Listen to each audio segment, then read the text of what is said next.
Chick McGee. Hi, how are you? You're back. I can see you at the Dude Wipe Sports Desk from here.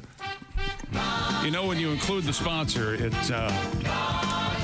sincerity sounds hollow. Hey, thanks a lot.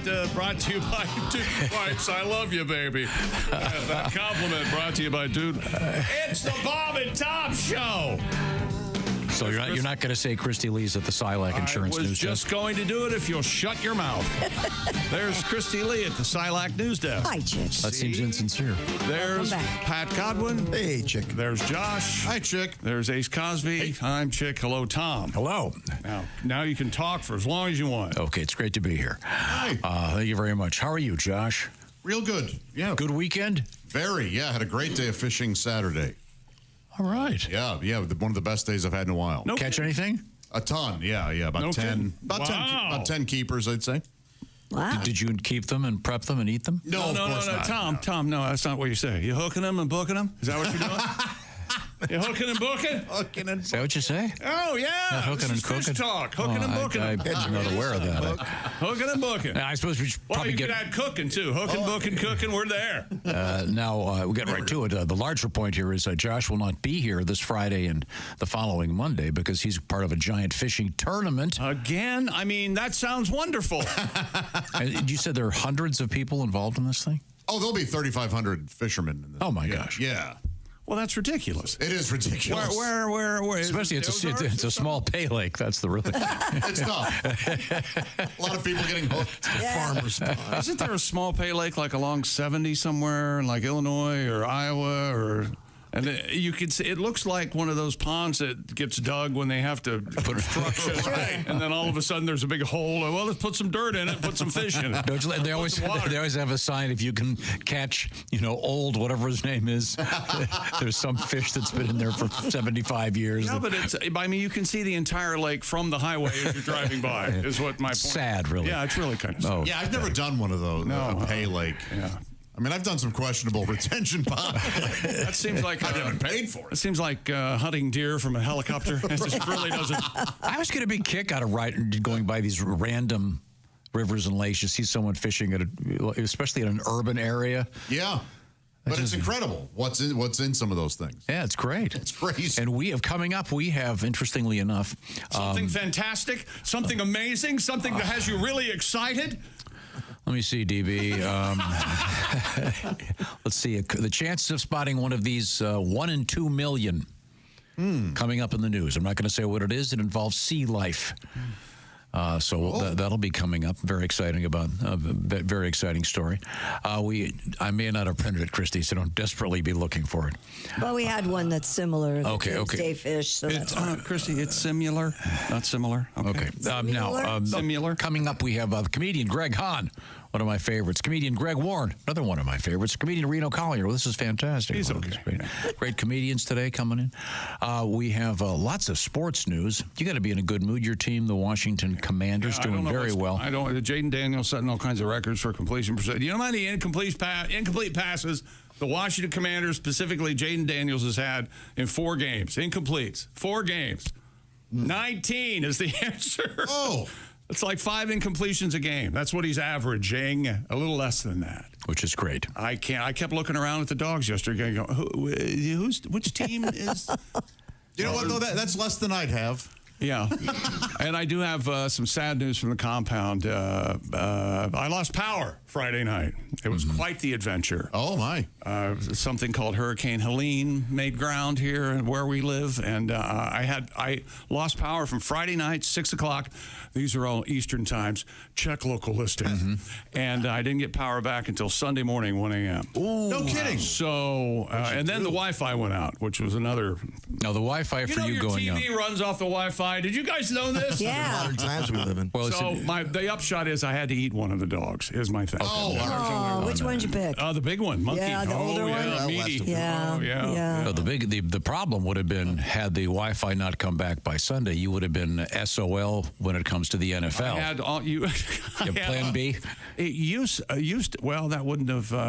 Well, actually, yes. I did have a backup with DirecTV. I have my satellite dish on the roof, but I removed that receiver That's what I get for being an optimist. And so that was my backup. Without Wi-Fi, you can always go to the satellite dish. But stupid me. But I also had 5 or 6 contingency plans in case I did not have Wi-Fi by the time 1 o'clock and Red Zone came around. But it did restore, thankfully, like 9 o'clock Sunday morning. So. I'm bummed you missed your college, though. You've been enjoying that. Oh, no. I went over to the daughter's place, and we watched college football. Yeah, I had a good time. Okay, good. Yes, when I say daughters, I meant my ex-wife's house. Yes, if that's what you're trying to look at me about. No, I wasn't. But this is a lesson for all of us, Tom. Life is long and varied. Am I right on that? Acceptance, right? You need to keep relationships going, no matter what the climate. True. I was at my ex-husband's yesterday for a party. See, let's say you're divorced. You have to keep if for nothing else, so you can watch the NFL. we had a similar situation. We were out of power from 7 p.m. till 7 p.m. 24 hours, almost on the dot. Today is the clean out refrigerator day. Oh, yeah, I did that. I haven't done that yet because our trash comes in the morning, tomorrow morning. So I was waiting. So it's pretty bad. You never know. I almost was. It was out so long. I was mumbling. Well, it's never going to come back.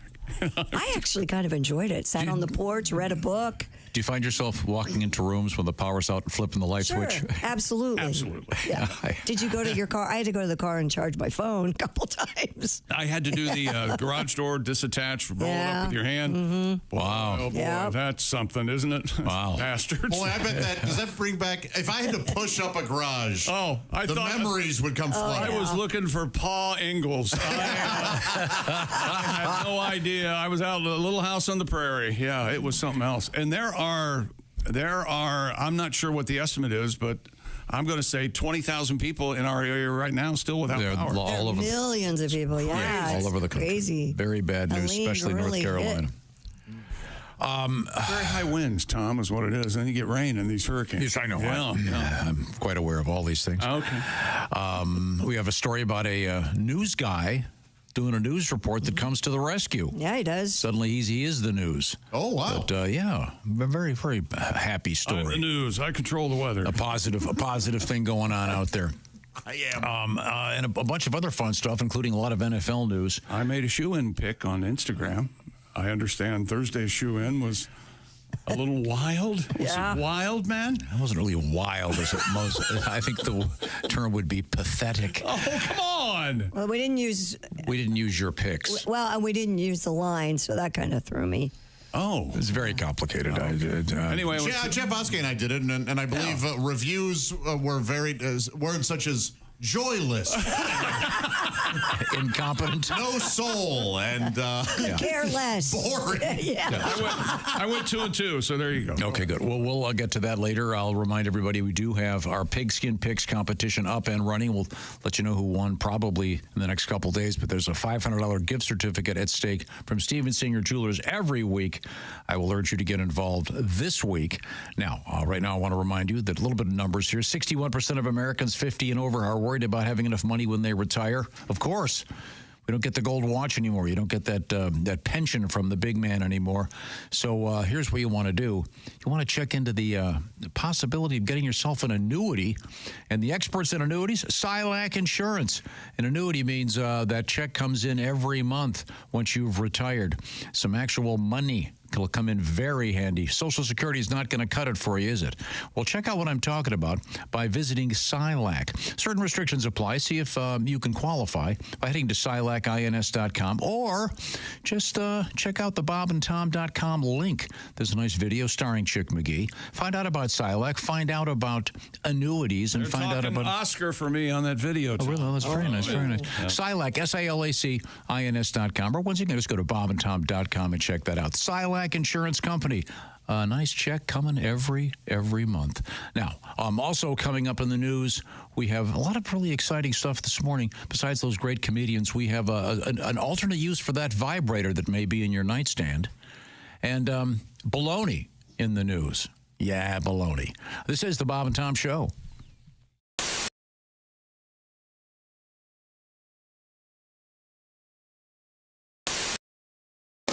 Hey, it's Josh from the Bob and Tom Show. Thank you for watching this morning's show. To listen, just go to bobandtom.com, check out the list for a station near you, or stream the online radio station on our website and the Bob and Tom app.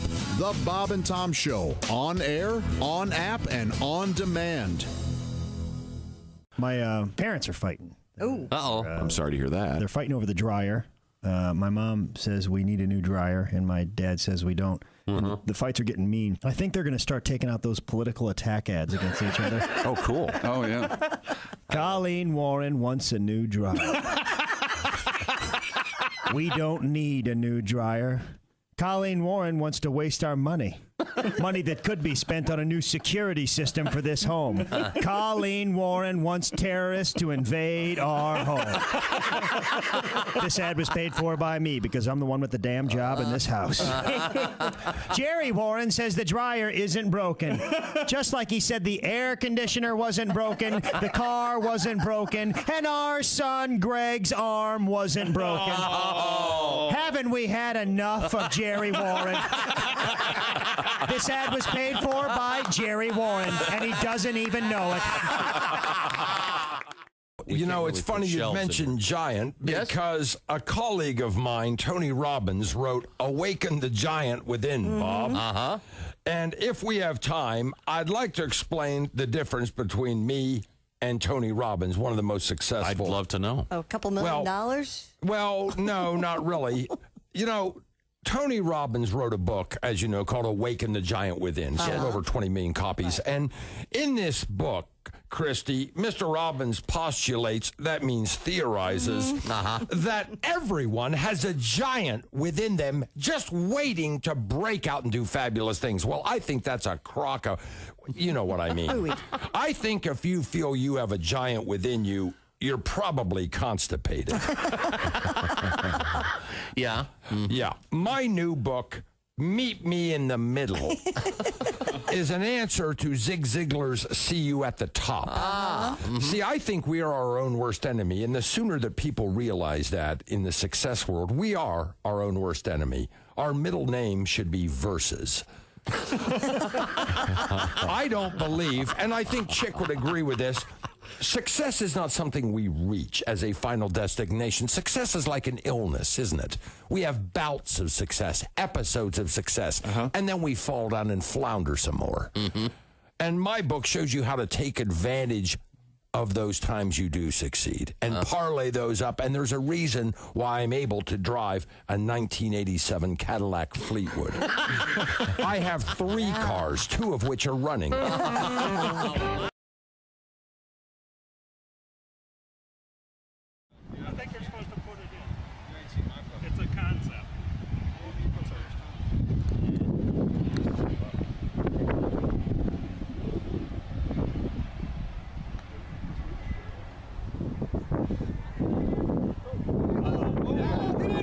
Get in there!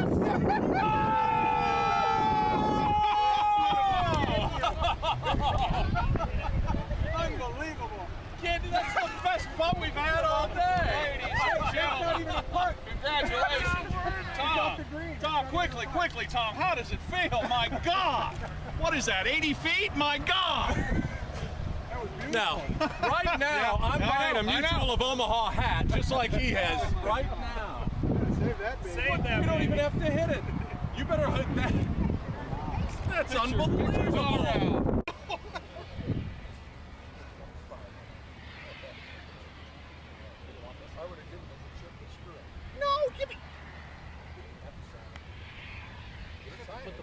You don't have to put the ball right on the marker.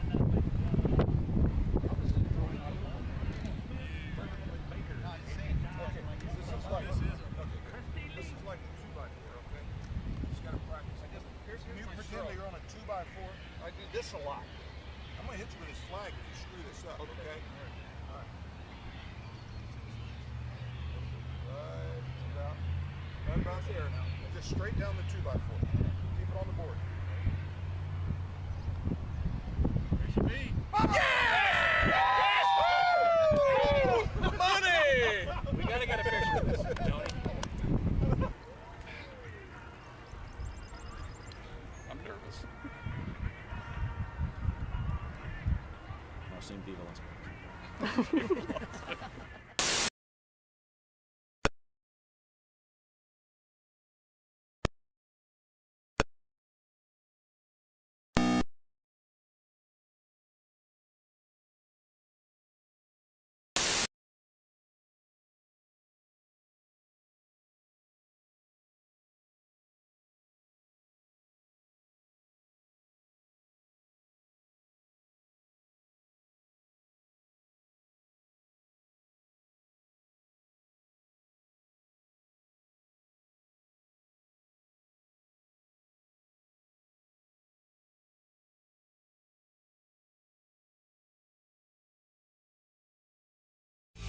Hey, welcome back to the Bob and Tom Show. Hello, Pat Godwin. Hey, Chick McGee. Christy Lee, hello.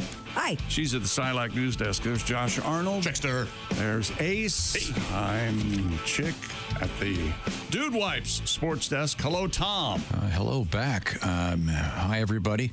Hope you had a great weekend. I know a lot of folks had some struggles with power, et cetera, but...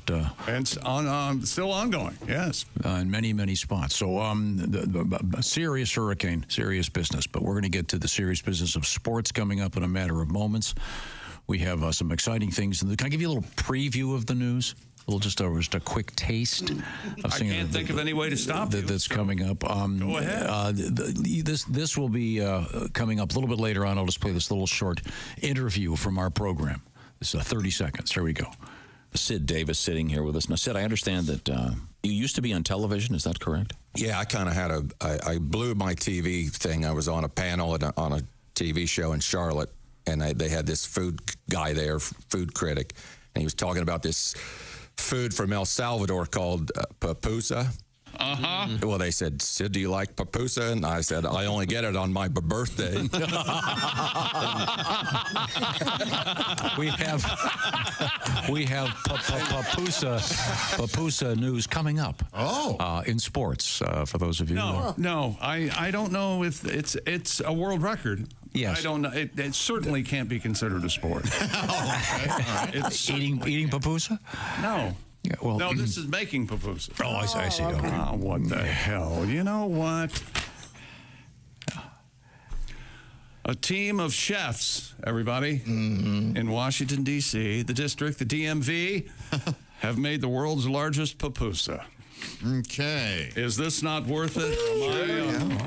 A pupusa, by the way, I don't have to tell you anything, is a thick griddle cake made with cornmeal or rice flour. It's the national dish of El Salvador, which means the Salvador. I'm not sure I've ever had pupusa. I have. How'd you like it? It was good. It was that like a college? pancake. Yeah, it's kind of like a big, thick tortilla. What'd you say, Josh? What did you just say in I asked college? if that was in college. No. Oh, it was one of those drunken nights in college. I actually went to an El Salvadorian restaurant. Stick your face right in there. I thought this is the world's largest pupusa. Why'd you say it twice? I thought that was the Octomom after the. You see the last two did cartwheels out. Hello, my baby. Hello. I thought she's a grandmother now. Oh my God! Thanks, Ace. Dr. Mom 80 is a chefs grandmother. took part in the successful record attempt. I said 80. It saw the creation of a cheese stuffed corn cake measuring. Well, at least this is. They didn't make like 1,000 pupusas and pile Shove them together. Right. This is a pupusa cheese stuffed corn cake, 20 feet and 2 inches in diameter. How do they cook those? That's what I don't understand. Well, I would imagine On a big griddle. Brick oven. Who's got a griddle the size of this desk in here? You're going to have some gooey sections. Maybe they made a huge fire.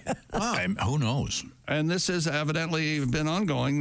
This brand new pupusa beat the previous record pupusa by 18 feet was the old record. New record 20 feet. Sweet pupusa. Giant pupusas, the star.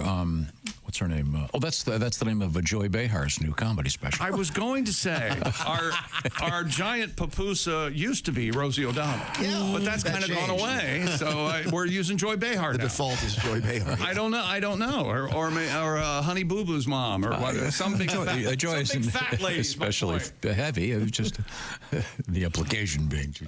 Never mind. Time to go back over to the Dude Wipes sports desk and check in with Mr. McGee. Actually, we have to go over what went on while I was gone. Evidently, there was a comedian in here with your son. Is it Willie? Is that his name? Yes, Willie was here. Chris Higgins visited. Yes, he was very funny. It was our second Mountain Man of the Week last week. I caught first. Shane Moss was a very, very hairy-looking gentleman, and so was his Chris Higgins. Huge. And a giant man. Right? Looked like he could play O-line for any NFL team. O-line. Big beard, huge, say huge hair. O-line because sports fans say O-line, don't they? It's not offensive line or defensive line. It's O-line. I'll talk to you, Josh. He could have played for the defensive line. He's a big fella. Big guy, handsome, nice. Nice drawing he left you of a wizard. A wizard? Yeah. Oh, that's. I need two of those. That's one to crap on and one to cover it up with. Okay. That aspect of him would have really bothered you. He wanted to draw? He loves drawing wizards. Yes, he does. He likes drawing wizards. Mm-hmm. Well, I'm sure that translates to comedy. Stage. Yeah. Okay. Jeff Hoskey had a tongue piercing. Says it's bad for your teeth. He got rid of it. Yeah. Apparently, it's like chips off the enamel. Well, that would make sense, right? I never considered that. Isn't it possible to bleed to death while getting one of those? If they hit the wrong spot. Put in. I've heard that nothing. Yeah. I've heard nothing heals faster in the human body than your tongue and your anus. And Jeff said that it healed immediately for him. Although he kept his anal piercing. Yes. Yeah. Are there anal piercings? Boy, how does that work? I hope not. No. You know something? I bet there are. Well, I know there are. Do you have to have there are vaginal piercings in the labias. Sure, but there's more to like. You can't have that drag. A little meteor there. Yeah. Yeah, there it might be a tighter fit in the old. You have to have a pile or two, I think. I got my hemorrhoids pierced. You want to see? A hardy skin tag that can handle the. Hardy skin tag. I didn't think I'd be hearing that today. That may be the first time those words have been linked in any kind of prose. Thank you so much. Christy Lee had a roll in the hay look with her hair, and I did see the lumberjack shirt you wore on Friday. I've seen that before. How much longer do we have the glasses? Until the 29th. Once again, Christy is going to be getting surgery, getting the implants, the robot eye. I go tomorrow to get measured for my new multifocal lens. What would you do if as you're measuring, you're laying and he gets out an actual cloth tape measure and starts going with your eyes, trying to measure? That would be pretty funny, actually. Somebody keep just yelling out numbers: 98, 13, 42. Takes needles out. It's like you're getting when they go to the dentist and they're testing their teeth and they're shouting out those numbers. Yeah, at the other 5, person. 3, 2, 8, 7. No. Lift off. Okay. Yeah. Oh, I see what's going on here. It says here, right here, Willie Griswold sat in for Chick McGee. Oh, I smell what the Tom is cooking. It's only a matter of time. He's got his arms crossed, tapping his foot. You about done over there at the sports desk, Grandpa? Let my son move in? Mm-hmm. Oskay said dreams he'd been chased.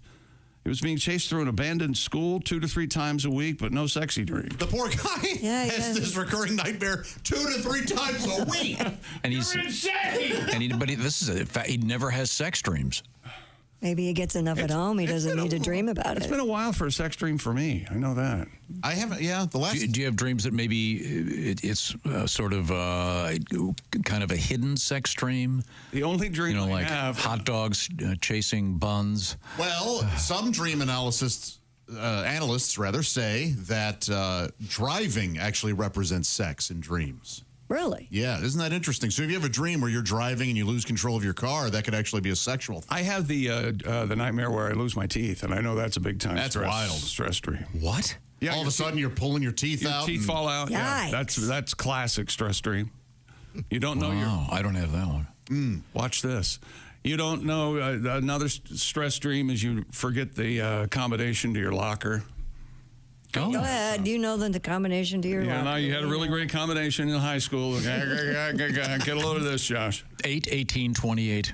It was passed down from my brother Jim to my brother John to me. So you had a lock that you could take home. That's right? Yeah. It was already built into the locker? This Jim lock was an heirloom.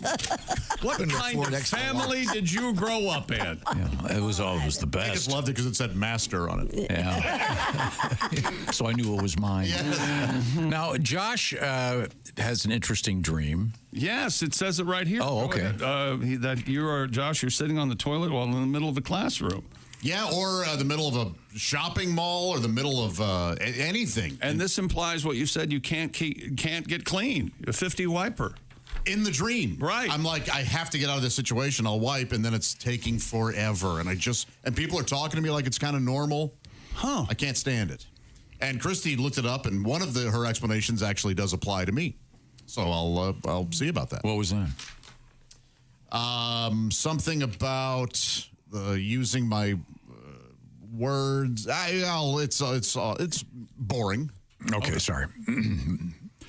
So you talked about a chicken sandwich with a chicken foot included? Yeah, that was disgusting. It's interesting. Then the idea being, we ate chicken feet one morning, right? Yeah, but this is the sandwich. It's still attached to the. It's the way their way of proving that it's not an industrial chicken. These are whatever. What do you call it? Free range, farm grown. Yeah, but this they're is not processed. Yeah, this is their way of saying these chickens are real. It's the equivalent of serving a fish with the head and the tail, I guess. But it's really odd looking. It's like a sandwich with this claw sticking out. The sandwich itself, I bet, is just delicious. Sure. Wait a minute. This wasn't like finding a mouse in a. No, they're not. They do it on purpose. They do it on purpose. It's called what is it? Claude the Claw or something? Yeah. It's got a funny name. Nice batter to it. Yeah. No kidding. Yeah. The sandwich looks good, but for the giant foot sticking out. It's at a restaurant in New York City called the Bird Box. It's called Claude the Claw. You're right. $19. The fried chicken sandwich features a fried chicken claw attached to a thigh and drum cutlet, nestled between a potato bun with pickles, slaw, and a savory yo sauce. Yo. You'd like it because their chicken breast sandwich has huge nipples. Still attached. I'm wondering how you know I like a big nipple? Did I tell you? Oh, you've discussed this before. Have I said that? Yes. Or something about saucers or dinner plates. Yeah, you've made that very clear. That's fine, but the eraser, the pencil eraser. Oh, okay, yeah. Like a thumb? I think you described it as I thought it was a thumb. I thought it was a baby finger poked out. An adult man's thumb. Andre the Giant's thumb. Yeah. What I like. That is that is freakish. Okay. And it's time for guess what? Sports. Woo-hoo. From the Dude Wife Sports Desk. Thank you, Pat. I appreciate that. It is a little sound effect. Oh, wait, you know something? Pat had a great song. Can we do that? Do you feel like doing that right now? Sure. Yeah. Pat has a terrific new song. I think you'll enjoy in particular. I didn't like how high your voice got there. Ooh. Give me a test on that guitar. How does that sound? You feel like doing that right now? That sound good, eh? Those precious times when you want to be alone. If your girlfriend was mad and you needed some space, you took a drive without a phone and no one's in your face. I said we'll talk a little later, I gotta take a nap, but she's messaging me now and she's texting in all caps. All caps! All caps! Gone are the emoji, she's texting in all caps. I can delete the text, but I dare not block. I got her right out the storm when her caps are on lock. This could be hours, so it could be days, with an Irish temper fueled by Chardonnay. I'm trying to sleep. Here comes more crap. Oh, you know she's mad because she's texting in all caps. All caps. All caps. I see the bubbles. I'm in trouble. She's texting in all caps. All caps. All caps. I get it. You're still mad because you're texting in all caps.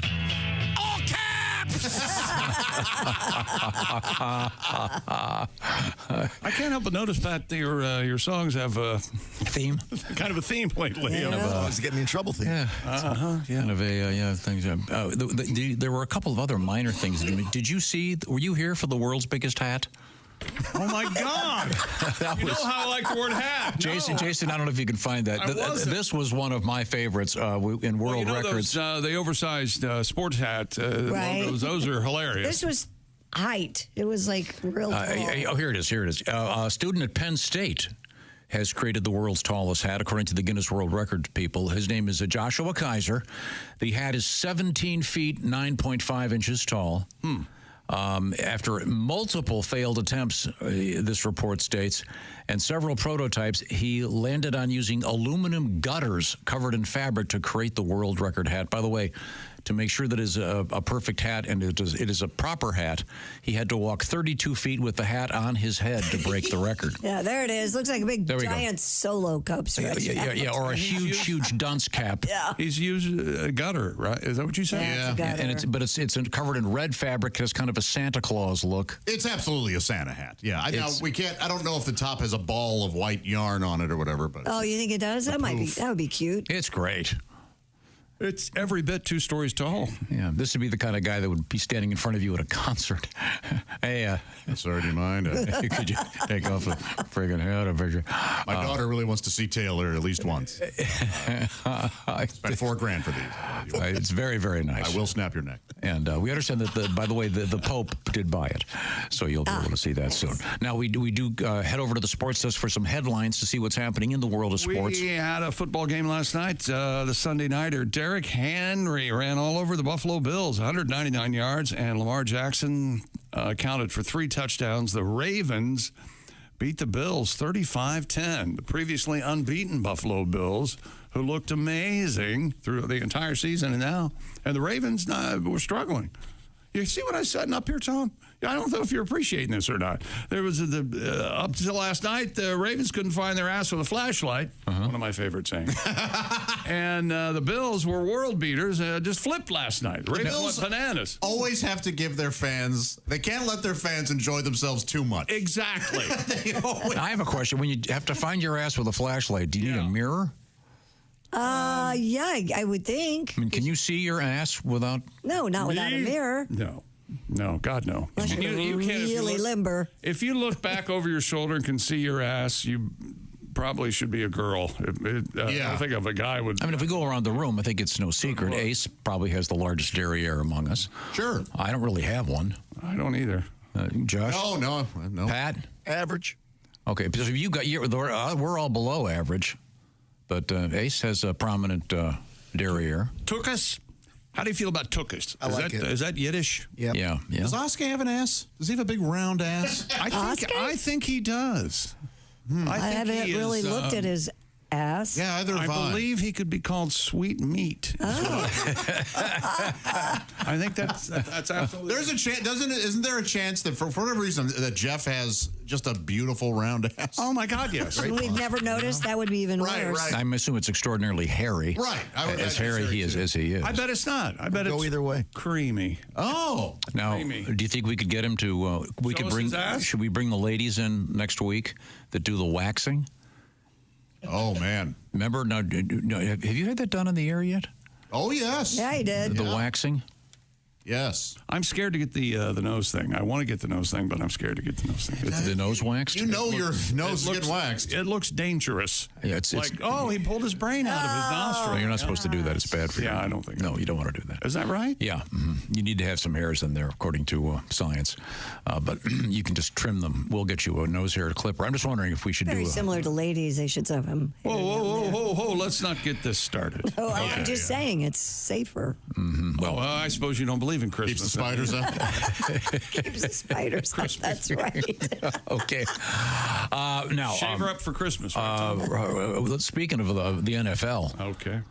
Ace, you got to be pretty happy. Your Las Vegas Raiders. The referees erased, what was it? 80-yard touchdown run? 82-yard touchdown run, now that I think about it. Erased it? They were doing the job. Holding barely. That didn't happen. What you just saw did not happen. Barely hold. It was a hold is a hold. It was just no. Not in the NFL. It depends on the Did you see the article where the NFL's becoming the new NBA because of the constant flags? Oh, yeah? Yeah. Did I not send you that? Oh, I thought I did. I'll get that for you. Right now, I speaking might have of you on a filter. I'm not sure. speaking of the NFL, Willie. Football season is heating up, and Prize Picks is the best place to get real money sports action while watching football. With over 10 million members and billions of dollars in awarded winnings, Prize Picks has made daily fantasy sports accessible for all. The app is really simple to use. Pick 2 or more players across any sport, pick more or less than their projection, and you could win up to 100 times your money. Prize Picks even invented the flex play. You can still cash out even if the lineup isn't perfect. When Tua got injured, I needed 1 more passing touchdown, and even though he didn't get that, 2 out of 3 of my picks hit, but I still got paid out with flex play from Prize Picks. Download the Prize Picks app today and use code TOM and get a $50 credit instantly when you play only $5. That's code TOM on Prize Picks to get a $50 credit instantly when you play $5. You don't even need to win to receive the $50 bonus. It's guaranteed. Prize Picks. Run your game. Must be present in certain states where it's lawful to wager. Visit prizepicks.com for restrictions and details. Thank you, Willie. PrizePicks.com. That code, Tom. Thank you very much. Coming up, we have some interesting sporting news from Mr. McGee and fun news in the world of lobsters. This is the Bob and Tom Show.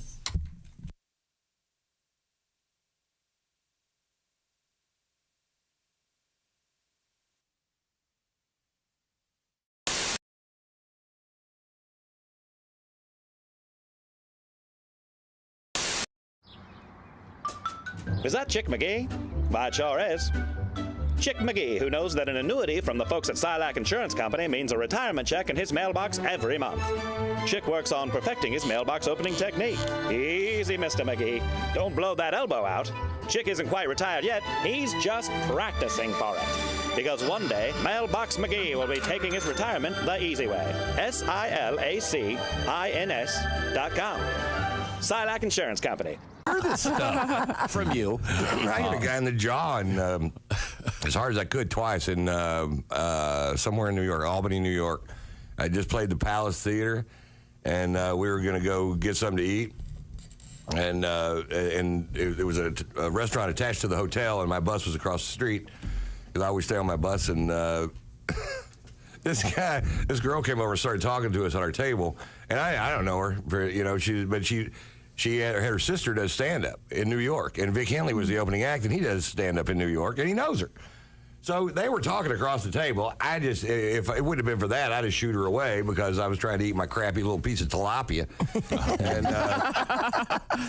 You must do very well. She gets up and leaves, and she comes back, and she has her sister on the phone, and she's headlining a club that Vic and I headlined forever in Columbus, Ohio. And so she hands the phone to Vic. She sits down next to me, and Vic can't hear, so he gets up and walks away. And then a guy comes over to her. So some guy came up to me and asked me, a young guy, for an autograph. I said, I'm trying to eat right now. And this guy comes over, pokes her in the shoulder, and says, get over here. And she gets up real nervous and walks over there. And I'm like, man, what is this? And I see the guy walking over towards me. And he goes, how come you took a picture with my girlfriend, didn't take a picture with my son? Both of them were connected to this guy. And I don't know. I don't know anything. But he was standing up and I was sitting down. So I started to stand up and he shoved me back down in my chair. Uh-oh. And I'm like, all right, okay. And so it was ugly. It was a nice place too. Wine glasses, tablecloths, and it all went flying. And I got up and shoved him, and he took a big swing at me and hit me, but not really with a punch, but hit me and left his jaw just hanging out there. And I'm like, all right, here you go, buddy. You can't leave your jaw hanging out there. And I just, boom. And and he called the cops and filed assault charges on me, or tried to, and the cops showed up, and I was like, oh, come on, man. The old Chevy Chase shoulder kick.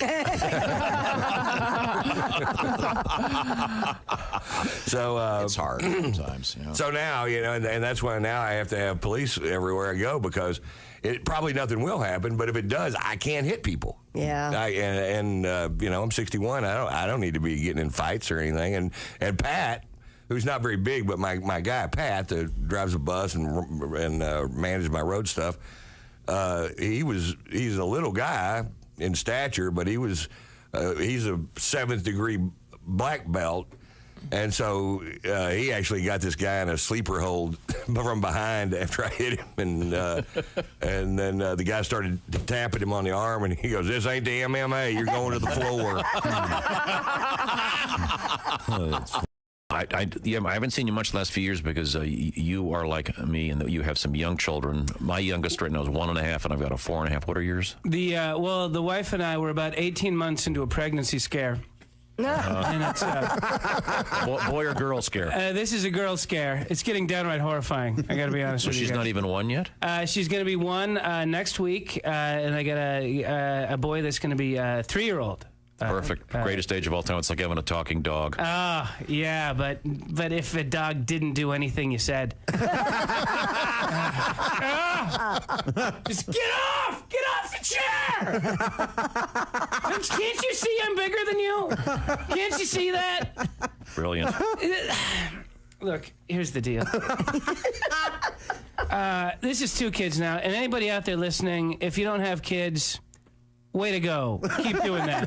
We're all very proud of you for not having kids. But do this for the rest of us with kids. Would you quit judging people's parenting?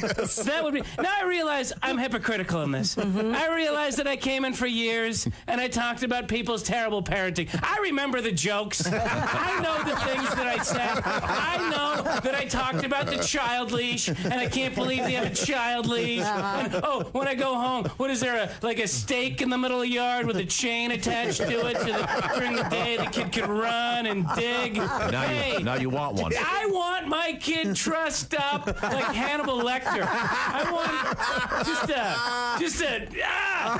something over his face that he has to bite through to get out. And he would bite through it. But I understand I'm hypocritical. I understand that when my kid throws a temper tantrum at the store, it's because he missed a nap. When your kid does it, it's because you're a terrible parent. It's because you don't feed him the right foods, you're neglectful, probably just a bad person. In general. Correct. I understand all that. Right. But I'll take it from those that have kids. But if you don't, every time there's a news story about terrible parenting, my single idiot friends, they go, my mom never would let that happen. She knew we were 100%. That woman in Cincinnati last year that dropped her kid in the monkey cage, and they had to shoot poor Harambe. Let me tell you something. I got a toddler. He's been in 4 gorilla enclosures. Sure. It's got to be half a dozen cockfights. I saw my kid in an ISIS propaganda video, man. You can't watch them all the time. There I am, scrolling through the internet. He's running through tires. He's got a rifle above his head, yelling about jihad. We're not even that far in the alphabet yet. You can't watch them all the time. My mom knew we were 100% of the time. Your mom didn't know where you were most of the time. I have 2 kids. I have no idea where either of them are right now. I imagine still in the car. It's been a couple hours. You can't watch them all the time.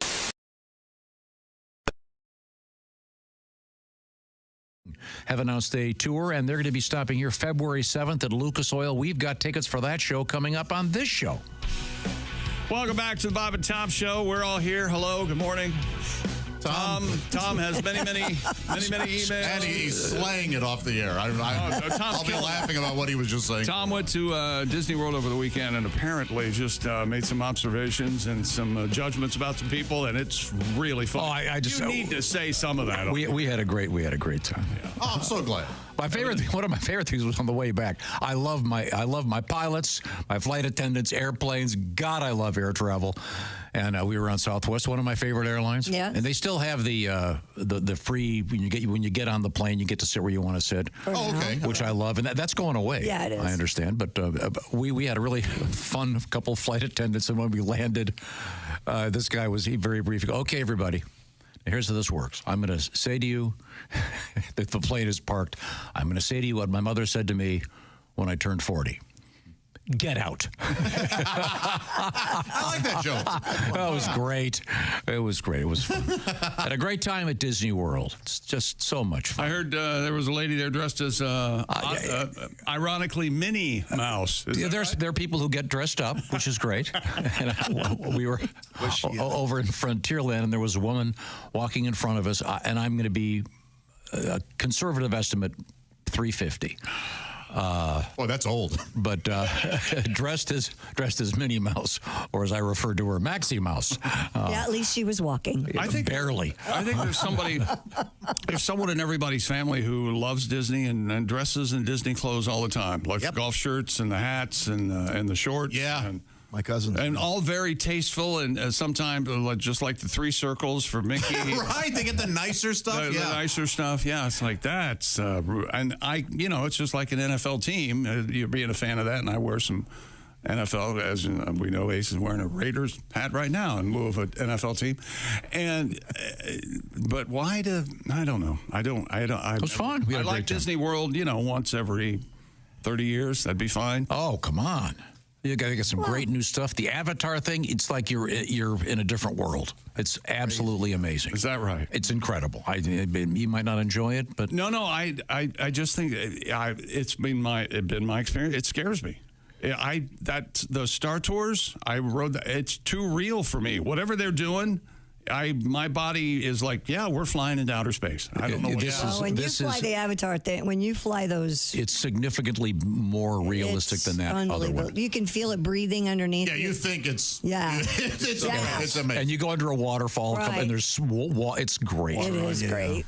I do like the people that, when you leave each one of those attractions, they have toys and stuff for sale. Sure. What? And they'll have like gigantic toys. Who's going to buy this and carry it around all day? And then you see this person trying to get on the next ride with 15 bags of stuff. Okay. Exit through the gift shop. You can also send that stuff to your hotel. No, that'd be. It was super fun though. Great time. And the Slinky roller coaster. The Slinky dog. And I'm trying to take a video of my girls in back of me. Oh boy! So I nearly lost that new iPhone. Yeah, that's how that happened. Yeah. Whoa! I wonder how many of those they collect at the bottom of the roller coasters every day. Many. Yeah, but had a great time. We have some letters here I'd like to get to. Now, apparently the other day, Josh, you mentioned your ACT score. Yeah. According to this fine letter from, we'll just say, from Dr. S. Okay. He writes, the other day, Josh mentioned his ACT score was 21. Yeah. I also had a score of 21. Today, I am a physician specializing in surgical pathology. Nice. This proves 3 things. A, this test is not a great predictor of success. And B, that you can achieve great things in success despite an average score. And C, Josh is the exception. Thank you, Doctor. Yes, thank you, Doctor. Thank you, I appreciate that. Hey, fellas. Hey, fellas. Hey, fellas. I too had. This is from. This is from Dan. Thank you, Dan. Chick, you mentioned you had a long power outage over the weekend. Yes, I did. I had to eat one of the dogs. As did Dan in Kentucky. Oh, I'm sorry. Sorry about your loss. There was an upside. I took the time and I read the book "What a Fool Believes" by Michael McDonald after you guys interviewed him. Thanks for the recommendation. Great read. I couldn't put it down. I highly recommend it. Michael McDonald of the Doobie Brothers. Great book. A lot of fun. We had a great chat with him that I think is posted on our social media. I saw a very nice video yesterday about Michael McDonald, and there's like this 9-year-old girl who's a huge fan. Terrific. Did you guys see that? No, I didn't. Like, while all of her friends are Swifties and stuff, she just loves Michael McDonald, and she got to go see him, and then she actually... CBS News would have reached out to him, and then she got to meet him. Oh, cool. Yeah, and she was crying. It was very sweet. And now here's a nice letter. This is comes to us, we'll just say from Mr. A. As I normally do in the weekend, I catch up on your show. Also, this weekend, I heard a radio program that was playing an old Casey Kasem countdown. Oh, yeah. I do that every week. It was remembering the week of September 24th, 1977. Guess what the number 2 song was that week? Number 2? In 1977? It was Float On by the Floaters. Number 2? That was number 2? Wow. Yeah, I'll say. By the way, number one was the number one was the Emotions, the Best of My Love, which is even more popular now. Yeah, that's a great song. Ever has been. Well, it was the Floaters. It had to be number 2. No, this is where this gets a little bit. Because poop floats, Tom. Okay, thank you very much. It just goes to show that when the Bob and Tom Show mentions something repeatedly, the universe keeps sticking it to me. We brought back the floaters and Although float we on. haven't killed anybody lately, have we? I mean, we'll talk about someone and then, Did we talk about Kris Kristofferson recently? I don't think Oh, sad news. I didn't hear about that. He passed away. I was sad about John Ashton. John Ashton passed away. Kris Kristofferson went to Disney World and rode the Avatar ride. Oh, my He God. died in Maui at his home, age 88. I didn't realize he was so old. Boy, I didn't hear that. Yeah, I love that. He was, wasn't he like a Harvard football player? He was at Oxford, Rhodes Scholar. Yeah, he's a Rhodes Scholar. I think he went to Pomona. He was a Rhodes Scholar. Yeah, he went to And he got a master. I thought he was a football star. He was, and rugby. He was an expert, believe it or not. This is an odd story. Oh, I love it. It's got to be something Tom-like, Tom-esque. Helicopter pilot. Yeah, he was a helicopter. And he famously, if I can remember the story, he famously landed a helicopter at Johnny Cash's house, trying to present him with a tape because he was trying to get Johnny Cash to help him get a break.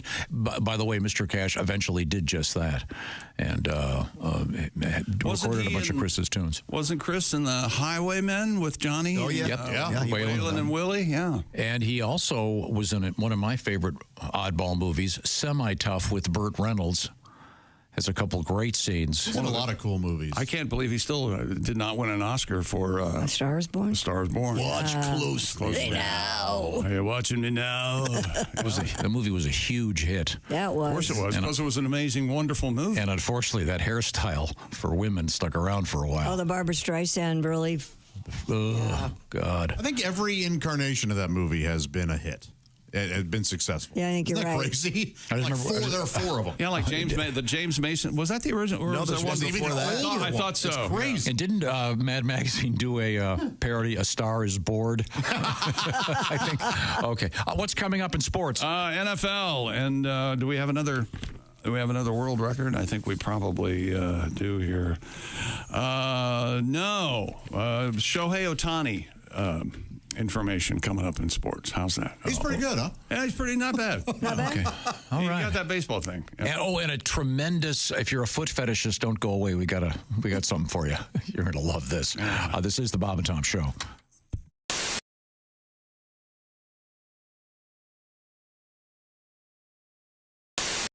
Hello, my name is Alexa. If you have a smart speaker and what to hear, Bob and Tom Radio, just say Alexa, play Bob and Tom Radio on TuneIn. Now, you try it. Alexa, play Bob and Tom Radio on TuneIn. That's the first smart thing you've said to me since you took me out of the box. Couldn't tell you if it's recently because the Doesn't work. cable's out. Okay. You gotta pay the bill. Yeah, that's right. What's the phrase about it? Well, Yeah, sometimes there's more month than money. There's more month. There's more month That's right. than money. I tell you what. Because 25th coming around, we started damn near started that. No, I forget. I know these are. Man, we've been there though. Chick, do you These are the remember those? Dicky That's right. twins. Your name right? Yeah. And you're what are you, Rod Dicky, and he's what is it? I'm Dick Dicky. That's Ricky Dicky. Ricky Dicky and Rod Dicky. How I you know. doing? No, it's Ricky Dicky and Dicky. No, Ricky Dicky and Dicky Dicky. Yeah, I see. The Dicky brothers. Where'd you get Rod? No, the Dicky twins. Our great Uncle James wrote Deliverance. Did he? Oh, James Dicky. That's right. Finally. I kept telling him, no, you need more sodomy. Yeah, more bunghole. Christy. You told me I couldn't say that. You can't. Josh is on fire today. I'm the intellectual in the family, and he's a little bit more earthy. Uh-huh. We'll get back to Health officials in I Canada. can tell you how old you are just by smelling your fingers. It's true. Try him. Tell him. Try him. Well, you're 35. He's usually right within 5 or 6 years. You know something? It's true. Josh, an honest to God, it would be worth to dress you up. What about me? I want to be dressed up. Get a booth at the state fair. Yeah. No, dress you up like Ricky Dicky. Right. Get a booth at the state fair with a straight face. Have a sign up there. I can guess your age by smelling your fingers. and see how many people how many people would come up and go, well, this guy can't do it? And yes. God, Well, what happens when he's wrong? Wouldn't they be mad? I never. Who cares? Take his money? As Josh puts it, you're just doing it for the viral video. Are you going to take money from these people, or you're just doing it for free? You say if we can't if we can't do it, we'll give you $3 or something. Okay. The thing about the Dicky brothers, they always have their trapper hats on. Yeah, that's right. Yeah, overalls, and they're pretty educated. They're not, Now you wear the overalls with no underwear and no undershirt, right? Little side boob. We ain't stupid. Oh, can we do that next summer, please? We can do it now. We do it for Christmas. Might be a I got little my chill. trapper hat right here. He got me a trapper hat for my Are you going to model that for the camera? I put it up on my. I still remember when you squirted out of Mama. Oh, jeez. I thought you guys were twins. He's 5 minutes. Yeah, I remember it. I was He's first. 5 minutes older. A doctor lifted me up, spanked me, turned me around so I could watch old Dicky Dick come out. Yeah. I heard you almost dropped your dip. That's right. Jaw fell right to the floor. That's what a man he is. He dipped right out of his snatcher.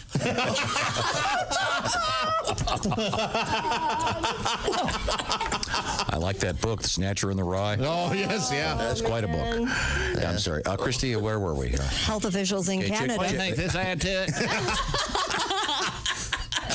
Could we take a picture of you in that? Because you're. It's on the. It's on his. It's on Chick's Instagram. Josh, you need to the agree. Chick McGee. If you want to go on that Instagram. That is one stupid looking hat. Oh, dude, trapper hats are the Oh, best. it's so warm. You need a green I one can't then, wait or a for it to gray get one, really maybe. cold. I've got a couple. Do you? Yeah, I love Got them. this snap on the bottom. They really keep your face warm. They're amazing. Does the That front come laughs at down? the wind chill.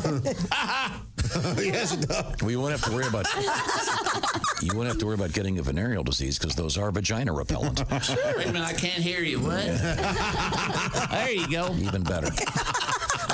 You tell me if this looks stupid. What's the big flap with the fur in the front for you? Yeah, Are you supposed to pull it down, but then you can't see? That's what I said. It doesn't pull down. That's just there for fashion, Tom. Okay, because that does look good. So you take this off there and it cuts You the line slaughtered all some off. poor animal for that stupid thing? Oh, yeah. That's, right there, that's a vole. And then the chinchilla's in the back. Right, I got Hey. That's right.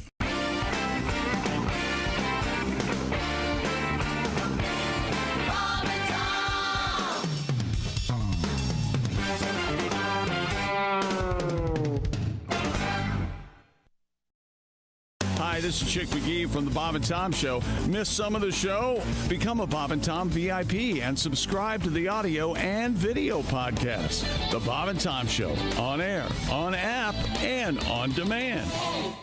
Yeah, I don't know. I'm just getting old. I'm not doing this gracefully. I hate technology. I hate any kind of change. Have you seen this commercial for a car where they say the car can actually anticipate when you're going to have a wreck? The car can predict when you're going to... I guess they got some kind of computer on board. Right. I thought, if that was really true, as soon as I hand the keys to my son, the damn airbags would go off. You know what I mean? But I saw all this technology. Like I'm sure you guys probably have this. I just don't understand if this like MySpace and Facebook. Oh yeah, Twitter. I just don't. I don't understand the concept. Can you imagine being in a mall and going up to a complete stranger and going, "Psst, could I be your friend?" Denied. You be denied bail. That should be denied. And young people out there, I'm not saying I'm right. I know this is old man cranky talk. I really do. But I just don't understand. I see all these young college kids getting tattoos with like Chinese characters on their arm. Yeah. You think there's college kids in China getting "Get her done" tattooed on their arms? I find that unlikely, don't you? That's very possible. Now, this you don't have to be old or cranky for this to make you mad, but this is making me nuts. Have you noticed how lately when you call these tech support things, in my case, I was calling my credit card, but one of these 1-800 things, we know this has been outsourced for a while, but sure. Remember in the beginning how they try to pretend like they're American? Oh, Remember yeah. that? They'd say, "Oh, my name is Sean." You go, "Yeah, how's the weather in Calcutta today, Sean?" But now they don't even care. Have you noticed that? I mean, I'm serious. I called the other day, and the guy just told me his an Indian name, and when they put me on hold, they're playing Ravi Shankar. They didn't bother to hide it at all, and I was getting so frustrated because I wasn't getting anything done. I kept saying, "Excuse me, I'm sorry. What was that? Please, excuse me. Could repeat that." And here's what I want you guys to do. It was a lot of fun for me. Maybe we'll start a movement. I started mumbling on purpose, like Boomhauer from King of the Hill or Gabby Hayes. I started going, "Yeah, they damn well some make up a thing in there, put someone down on him." He goes, "Excuse me, what?" I said, "Yeah, how do you like it up, Boom? Huh? Try that on for size." stop at Lucas Oil Friday, February 7th, and we've got tickets already. Details about that show are on the way, ladies and gentlemen. Welcome back to the Bob and Tom Show. Christy Lee at the Silac News Desk. There's Pat Godwin. Hello. Hello, Josh Arnold. Hey, Chester. Ace Cosby's over there. Hey. I'm Chick McGee. Got a little something special for you here. You're at the Dude Wipes Sports Desk. Can you tell me a little something about the Dude Wipes? Dude Wipes? Yes, sir. Like shower in the middle of the day? Mm-hmm. I love my Dude Wipes. If you're still using toilet paper, don't tell anyone. Just switch over to Dude Wipes. Dump the toilet paper roll because wet cleans better than dry. It's just good, solid science. Try Dude Wipes for the best clean, pants down. All right. What do you got over there? Let's see. Once again, the Baltimore Ravens at home bust the Buffalo Bills 35-10. The Bills lost for the first time last night. And Patrick Mahomes, 245 yards and a touchdown. And the Chiefs rally from a 10-point deficit to beat the Chargers in Inglewood 17-10. And college football, in case you missed it over the weekend, shame on you. Georgia and Alabama, Saturday night. Possibly the greatest college football game in the history of the world. It was Alabama went up 28-0, and then Georgia came storming back in the second half. It was crazy, Tom. Who won? Alabama. Oh. So there you go. Wow. It was a big-time upset. Yeah, and you didn't get to watch it at home because you had no power. I was asleep at that point after a full belly of one of the dogs. Oh. And then... Does dog agree with you? Did you get... reflux? I found it a little stringy. I don't. And you had to eat it raw too because you didn't. Alabama. Oh, that's true. No, I made a fire. Oh, okay. He's not a monster. I'm not a monster. Alabama has returned to number one in the AP college football poll for the first time in 2 years. The dizzying victory over Georgia, making this 16 of 17 seasons. Let me say that again, and please listen. 16 of 17 seasons, the Crimson Tide have held the top spot at some point. How about that? And UNLV and their quarterback, who doesn't play there anymore because they didn't give him enough money, make their first ever appearance in the top 25. Let's see. Texas. So they won without the guy. Right, 59-14. Yeah, I don't think he showed them. Boy, negotiation is a delicate matter. Yeah. So you got Alabama, Texas. Alabama, Ohio State, Tennessee is number 4, and Georgia is number 5. So there you go. And Ross Chastain took the lead from Martin Truex Jr. on a late restart, won the NASCAR Cup in Kansas. WNBA playoffs yesterday. Game 1, a best of 5. New York beat Las Vegas, and Connecticut beat Minnesota. Those are the semifinals, and then 2 teams will meet for the championship of the WNBA. And a lawsuit filed in Florida has temporarily stopped Shohei Ohtani's 50th home run ball from being sold at auction after a man said it was stolen from him. Boy, this is this always gets so ugly. This is a bag of worms. Is that a can of worms? Can of worms. Although a bag would be fine. Mr. Max Mattis representatives say their client gained possession of the Dodgers star historic ball on September 18th before someone named Chris Belansky took it away. The ball has since been turned over to Golden Auctions with an I and is set to go under the gavel. But evidentiary hearing will be held next month. Opening bid for the ball is $500,000. Well, it's going to go north of that. Mattis also alleges unlawful battery against Belansky. Ohtani's home run ball came against the Marlins. Gave him 50 home runs, 50 stolen bases. And I'm not sure where he is now. It's over that. Wouldn't they have a video of this? Evidently, this looks like Friday, possibly. Tom Griswold was caught. You've heard a lot about this. We actually now have it on audio. What's this? Tom sneeze. Oh. Now, if you had one word to say about Tom sneeze, what would you say? Bombastic. Josh? They always sound satisfying to me. Satisfying? Yes. Startling. But I, too, am a loud sneezer, so. Ace, your thoughts? He is very loud. Very loud. I say terrifying. And you could be in the other building and you hear him. Yeah. Oh, you can be out in the parking lot and hear him sneeze. And here's, Your Honor, here's the evidence. Oh, whoa. he even shocked himself. That's a good one. I wasn't expecting the whoa. Yeah. Whoa. Can we please hear it again? The Jerry whoa at the end. Ready? Here we go. Oh, whoa! I believe that was in the middle of I was recording an announcement of some sort. Is that right? It just hit me. I swear, it never bothers me when you sneeze like that because it sounds like I bet it feels so good. Once again. Oh, whoa! I just see all the germs splaying around. Oh, getting it all out of you? Yeah. I hope I caught some of that. I have some Kleenex right here. That's not the only thing you do loud. You sneeze loud, you yawn loud. I'm awake. We have some yawning. I'm awake. Everyone, I'm awake. Hello. Yeah, you sneak around at home. Yeah, no, last week we got talking how about does that work? You're sneaking around. Never mind. Last week we got talking about certain songs that have components that are non-lyrical, if you will. Not lyric-based, not word-based. Am I making this clear? So not songs. Instrumentals? No. It's you're the expert at the scatting, if you will, Josh. And just give this a listen. We played a very special piece about certain things that happen in the world of music, and this is the sequel. From the people who brought you Cowbell's greatest hits, Bob and Tom Records presents the greatest oohs, ahs, and ohs in the history of rock and roll. You'll get Journey. You'll get Cat Stevens and Wild World. You'll get Paul McCartney. It's the Eagles.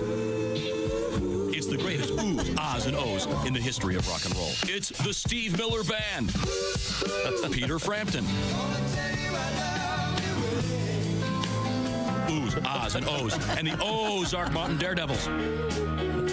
The greatest oohs, ahs, and ohs in the history of rock and roll, including whoever the hell this is. It's the greatest oohs, ahs, and ohs in the history of rock and roll. Act now and get Indianapolis Colts announcer Ted Marchibroda with the greatest oohs, ahs, and ohs in the history of play-by-play. Act now and get this extra special treat. Ted Marchibroda along with the Steve Miller Band. Also a special appearance by Floyd the Barber from the Andy Griffith Show. Oh, yeah. Act now and get the original from the chick from the latest Bob and Tom album. It's the greatest oohs, ahs, and ohs in the history of rock and roll. Only from Bob and Tom Records. No, we got the oohs. How about we have something else, a little bit of a bonus. From the same people who brought you the famous oohs and ahs of rock and roll, now Bob and Tom Records presents the greatest la-las and na-nas featuring Elton John. Blue Oyster Cult. America. Offspring. And you'll be cranking this one out over the holidays. Plus, the greatest na-nas of rock and roll featuring Steam. Journey. The Beatles. Deep Purple.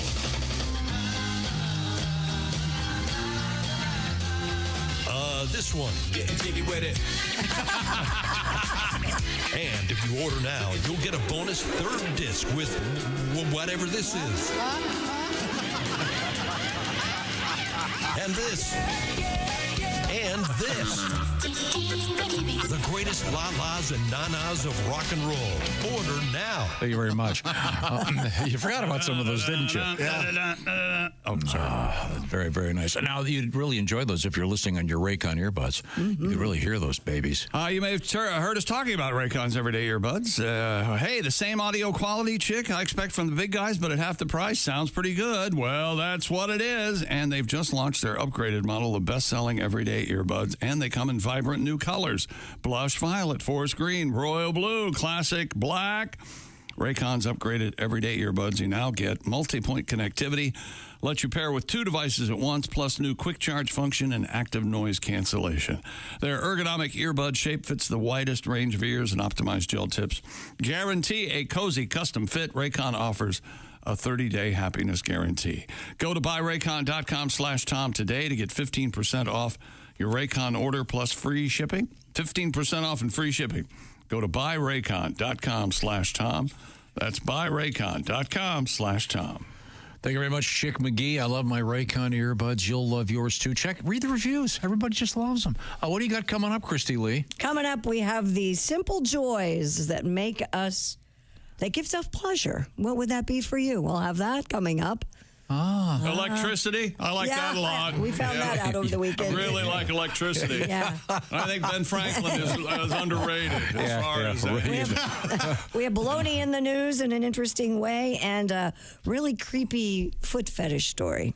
That is no such thing. This thing is as this is as odd. Yeah, it's odd and creepy. Yeah, but especially odd in the world of foot fetishes. Yeah, I would agree. And more of Tom sounds. I don't have a fetish per se, but I'll take an FJ.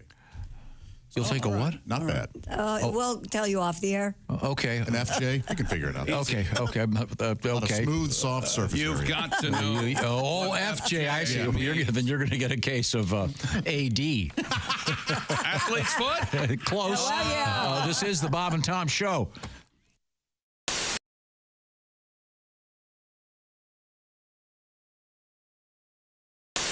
Hey guys, Jess Hooker here from the Bob and Tom Show. Looks like the weather's gonna hold out and I am going to do the IndyCar 2-seater experience. A little nervous, but I think I'll be okay. I've been coming to the race since I was about 5, so this is a dream come true. I'm ready to get in one of these cars. I just don't know if they're gonna let me go ahead and drive one. Do you think if I asked to let me sit in front, maybe? Here we go. The nerves are setting in. I'm just waiting for the excitement to trump the nerves.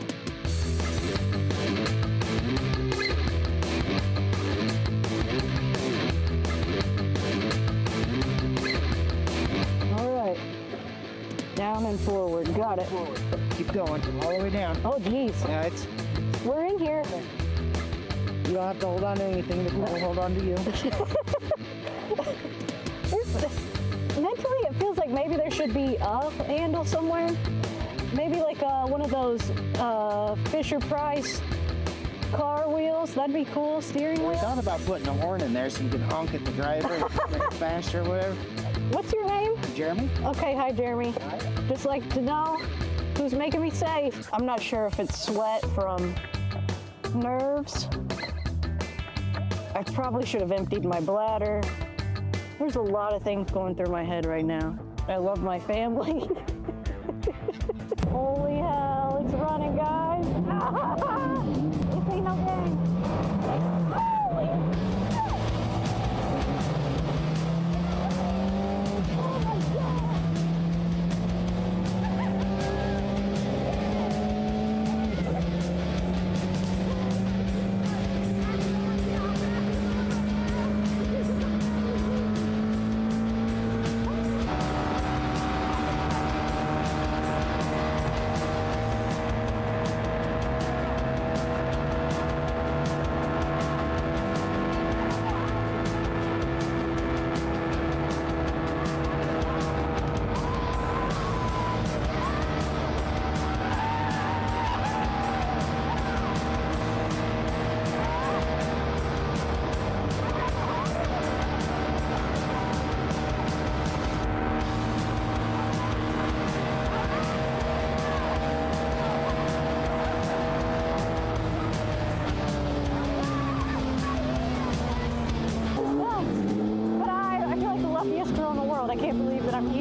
Like a dream come true for anybody who loves IndyCar, but especially a girl that's been raised here in Indianapolis. She comes out here every year, my entire life since I was 4 years old. I'm still in shock. But you cross over those bricks and you see the pagoda coming out of turn 4, and I don't know what I could compare it to. Holy hell, dude. Beautiful. Girl, the food was great, the company even better. Why sit here all night long, going on about the weather? I know it's our first date, and good girls gotta wait. But I just turned 83, and you said you're 78.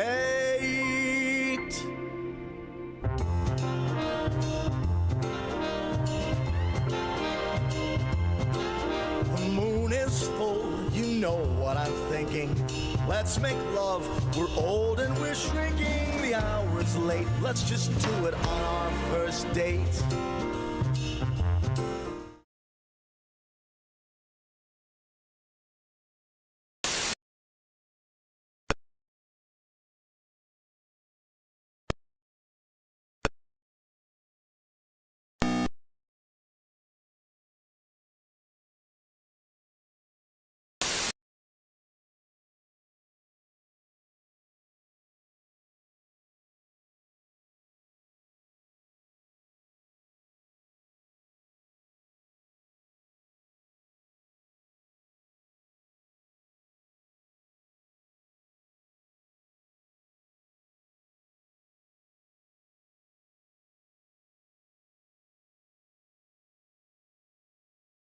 Stop.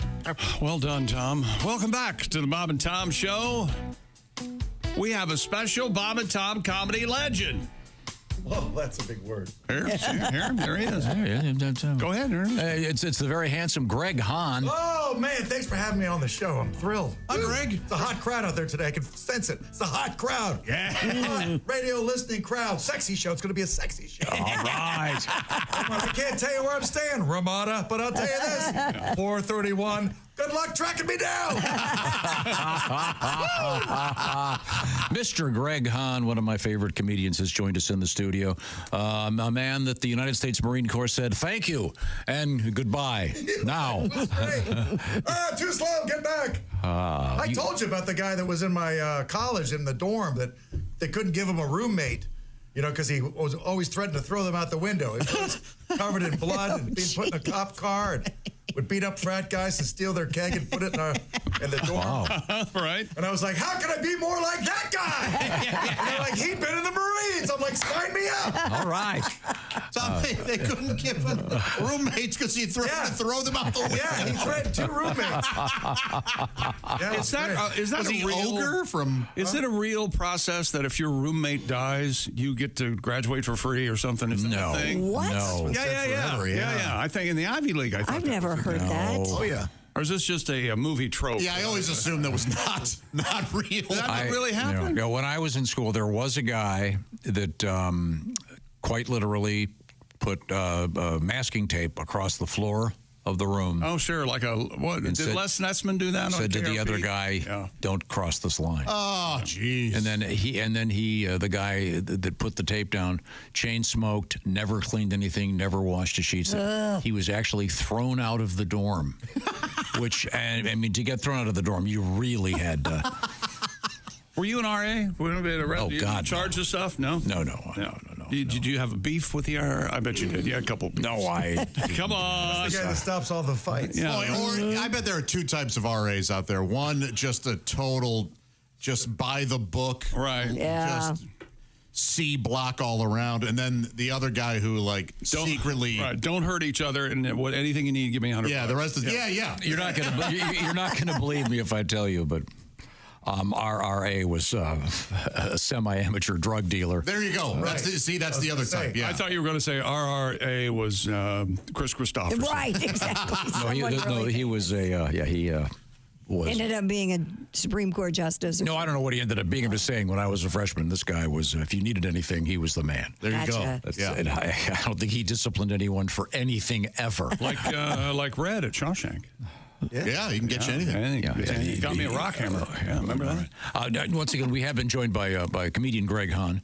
And I will highly recommend, if you're planning on having a Christmas party and you want to really wow the audience, this man is the guy. He's one of my favorite human beings, great comedian. And how does one find a Greg Hahn? How do you track you down? GregHahn.com. And how do you spell Hahn? H-A-H-N. Are you sure? Yes. You're positive? Pretty sure. Okay, they're very good. How do you spell Greg? G-R-E-G. It's 2 Gregs, not 3. G-R-E-G-H-A-H. What does it mean when you have 3 G's? The G-R-E-G-G. 3,000. Why? What happened Why to G's are you for confusing 1,000? people? Because you got crazy parents. When did 1,000 go to K? Wasn't it always G's? Yeah, you're going to be 2 G's. Now it's a 3K. How did that happen? I don't know. The K PR firm is real good. Yeah, K is very good. Yeah. I mean, how did Red go to... I get confused. Red used to be... I mean, think about it. Think about how good the K PR firm is. Potassium is K, and there's not a K in that word. No. That's how good the PR... Krzyzewski. Right. Yeah. Right. K's got found Yeah, you don't spell Shaker Heights with a K. No. See? Nothing makes sense anymore. Red used to be commies. Now it's gone the other way. What the hell? No wonder people are confused. That one's... No. More sounds from Tom. Are you ready, Greg? Oh, yeah. Have you ever heard Tom sneeze? Yes. Oh, whoa. Hold the phone. Yeah. I was recording a commercial or something. And I was sitting in my office Friday when you did that. I remember it now. And this is Tom yawning. See, both of those sound so satisfying. They feel so That second good. one, if you're in Africa in a tent, certain creatures will suddenly If you do this, come around the corner. you'll see an elephant's trunk come through your tent flap. Right through the tent flap. Do elephants kiss with their trunks? They just put the That's not all the they ends do. of their trunks together? You know, you're talking about an FJ earlier. Oh. A TJ. My trunk. Yeah, trunk. I had the closest to that. Does it go in the trunk or does it wrap around? Did you hear about my elephant interview? Oh, God. Have I heard your elephant interview? It's true. I've heard about it. It took your car keys, didn't it? Yeah. Yeah. I'll tell you, Greg. Yeah. I was in a parking garage at a major arena, and the Ringling Brothers Barnum and Bailey Circus was coming through town. This is when they used to have the critters. Now they don't. There's no animals anymore. Mm-hmm. But I was interviewing this guy that was the elephant guy. Yeah. I am not an animal. Not that kind of elephant. And they've got they got the elephant right there with a chain around his foot. Yeah. And I'm standing right next to this elephant. Yeah. And I'm interviewing this guy, and the elephant, I was wearing a pair of Zubas. Remember those? Those Why? Those, how do you describe Zubas? They were Christian? football pants that had an elastic waist, and look they like fruit tapered stripe down, gum. but they were very comfortable and like a wide. Yeah, they were like a loose, like clam diggers, but all the way to the ground. Not clam. Almost like hammer pants. Yeah, almost. Yeah. A loose clam digger. Donnie Baker wore them. In any event, there's a poem. I'm talking to this guy, and the elephant puts his trunk in my pocket and pulls my keys out, and this guy grabs them before he goes. Can steal your car.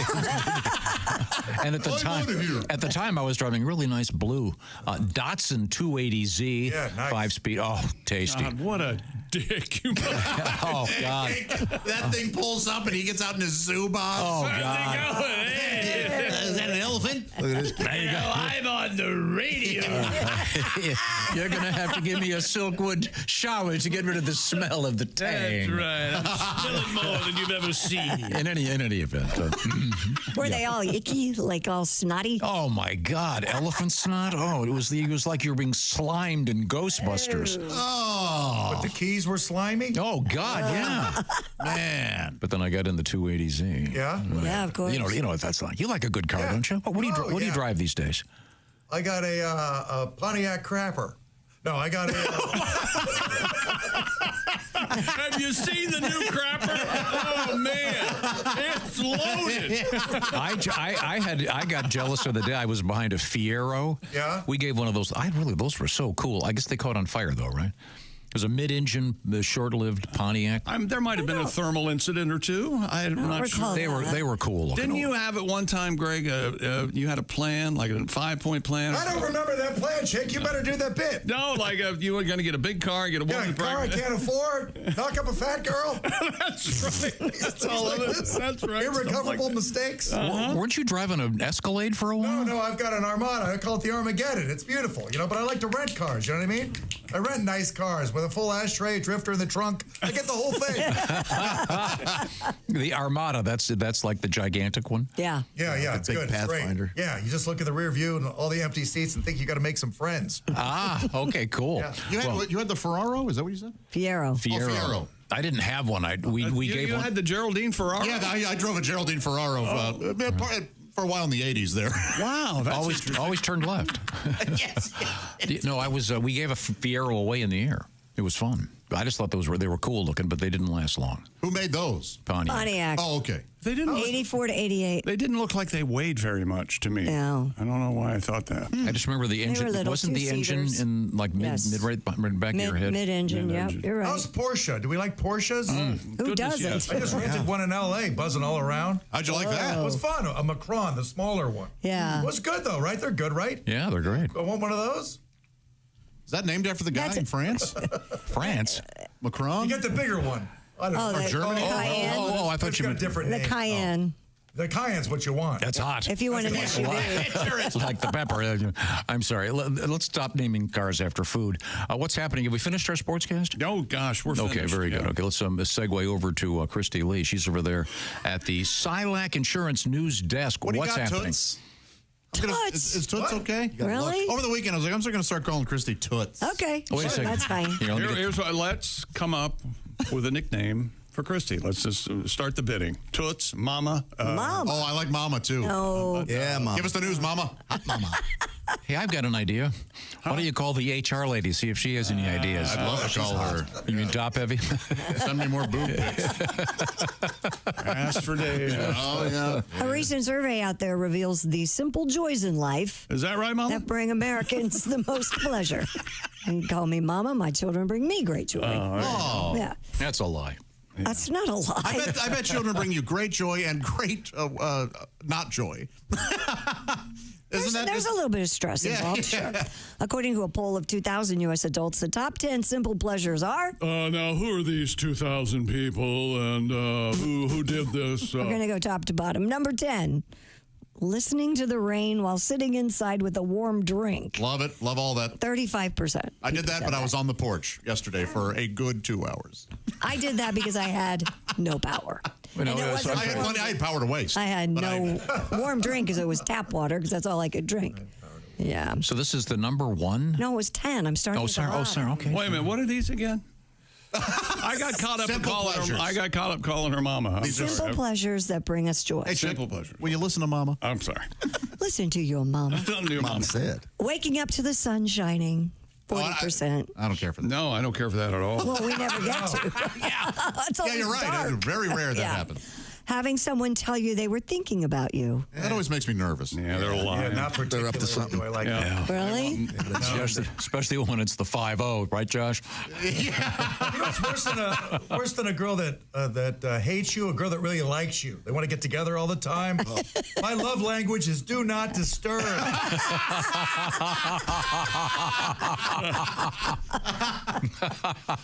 The smell of freshly baked cookies. Of course. Oh, bro. Oh, brother. Well, everybody likes that, though, right? You're not mad at it when you smell those, are you, Greg? Once again, simple pleasures. Simple joys. Simple joys, simple pleasures. Hearing my favorite song come on the radio, 40%. All my songs are right here. Okay, good. All right. I've had Spotify yesterday. Let's see. The smell of freshly brewed coffee. Oh, yeah. I like Nice. that. Very good. Yeah. I like that very much.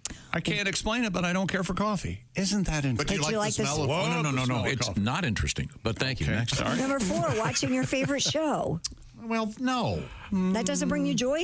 I guess. Finding a great show. To me, that's like an artificial. I don't know. There's something weird about that. How about UFC fights? Does that count? Sure, that's a show. That's good, right? Yeah. Now, this is Greg Hahn. Watching two guys. If you're at some random hotel, and presumably for at least one moment by yourself, there's no lady in there asking for change.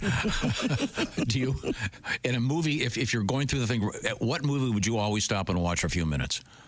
Oh, well, you stop at Rocky, you stop at anything with Denzel Washington, but mostly I put a lake scene or a fireplace on the TV. You do that in the hotel? Really? Yeah.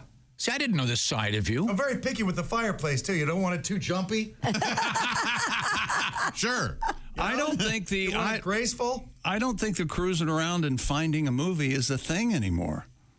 I think that's. What do you mean? A small percentage. No, I was in a hotel. Maybe looking at a list of movies and then playing it. I don't think people surf to look for movies. Maybe I was in a hotel over the weekend and I just went through the channels and. With a movie that is playing and you go, oh, wait a minute, what's this? That doesn't happen. Chick, I see what you're saying. I think you're right, but I am an exception to that. Sifting through. Well, you've got 9 VCRs, and you know me, I'm an old soul. But sifting through pictures of movies on Netflix, Yeah, or 'cause you go whatever. flip, flip, but that's flip, not the same. flip. I really like going through my what's on now channel guide. I'm a weirdo. Well, that's. What do you mean? What are you talking about, Josh? What do you do? The channel guide. I still have cable at home, so I flipped. Like yesterday, I was flipping through, and I was like, "Oh, Halloween 4 is on it." I left that on. There you go. Have cable. Yeah, man, and they are begging me to get rid of it. The cable company. Like they were like, you have this box or whatever, and they're like, we're waiting for the holdouts to switch to just on all. And I was like, oh, but I love this box. And he's like, we know. Don't you love the randomness of just you press the buttons, and especially when you're in a hotel in an odd town, and you get to see the local. I love seeing the local newscasters. Yeah. Well, now, as usual, you're muddying the waters. This is a whole different thing. If you check into hotels, yes, but I mean, if you're home looking and stopping at movies, that doesn't happen anymore. So the entire at all. So the entire premise here is no good. That's what he's saying. I don't think the premise is no good. I don't think you're any good, is what I'm trying to say. That's not very nice. How about we see if number 2 and number 1 are any good on this list? We haven't even gotten to number 3 yet. Simple pleasure. Oh, I'll tell you what you do. You get a connecting door. You get the hotel with a connecting door. Yeah. You bang on that door and yell that you're low on toilet paper. Now that's fun. You don't need a TV. That's a simple pleasure. Just some random person in the next room. Do you ever slide notes under the door? No, that sounds good too. Or like have a pizza. I'm not going to finish this. You want it? A cup of coffee in at number 3. So not just the smell, the actual cup of just coffee. A coffee. Number 3, okay. Just a coffee cuppy, huh? Number 2, catching up with an old friend or loved one. Barf. Oh, I mean, yeah, I'm sure that could be nice. And number 1, waking up after a good night's sleep is number 1. Again, with this waking up. Who likes waking up? Well, if you don't wake up, Josh, it's a really bad deal. Maybe. But you're not going to know, are you? Oh, you'll know. How are you going to know? There's a topic. Thanks, Tom. How long? You'll know when you're. You'll know. How long are you dead before you realize? Tom, you'll know when you're negotiating with St. Paul. Hey, what's it going to take to get me in there? The simple pleasures in life. Any of those ring true to you, Tom? Oh, I enjoy the smell of coffee. A lot of those are. You like when people say they've been thinking about you? Depends who it is. It can be. What if it's your lady? Well, that's nice. How about other simple pleasures like crop dusting? I don't know, a row at a movie theater, Josh? I knew it. I knew you enjoy crop dusting. I knew it. You know he does. He does it right out Here's one you'll like: when your dogs vomit on the hardwood instead of the carpet. Oh, that's always good. That is good. Yeah. That is a game changer. That's on the hardwood. Yep. Yeah. Yeah, yes. That's a simple pleasure. For some, it's probably the smell of someone firing up a bong. Would that be? It's like a concert. Nice. Smell that at the concerts. Do you like that? I don't mind that smell in the background. Yeah. No, you're not a big marijuana guy. No, obviously. Zero. Okay. What is your idea of a perfect concert? Well, I like a perfect concert is when the girl doesn't complain that I can't find the seats. She doesn't complain that we can't see the stage from the seats. She doesn't complain when I can get another beer. Number 4. You know what I mean? Oh, yeah. Yeah, you got to start going by yourself. I don't want her to start singing real loud. I paid to see the band. That happens. Now, do you like to leave 4 songs before it's over so you can get out quickly? The whole thing. Oh, you stay? You're one of those guys. Yeah, I like to leave last. Oh, okay.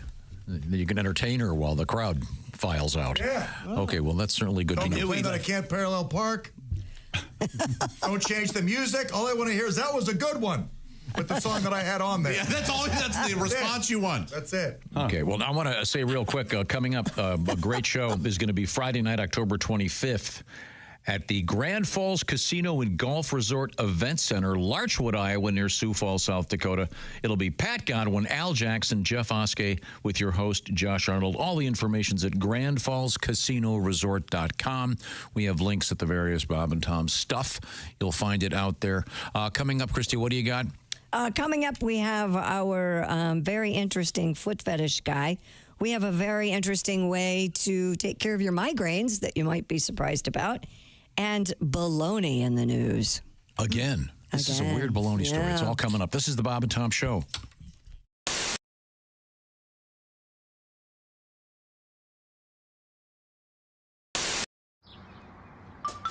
Is that Chick McGee?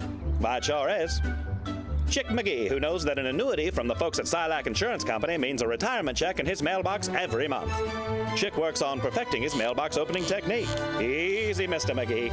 Don't blow that elbow out. Chick isn't quite retired yet. He's just practicing for it. Because one day, Mailbox McGee will be taking his retirement the easy way. SILACINS.com. Silac Insurance Company.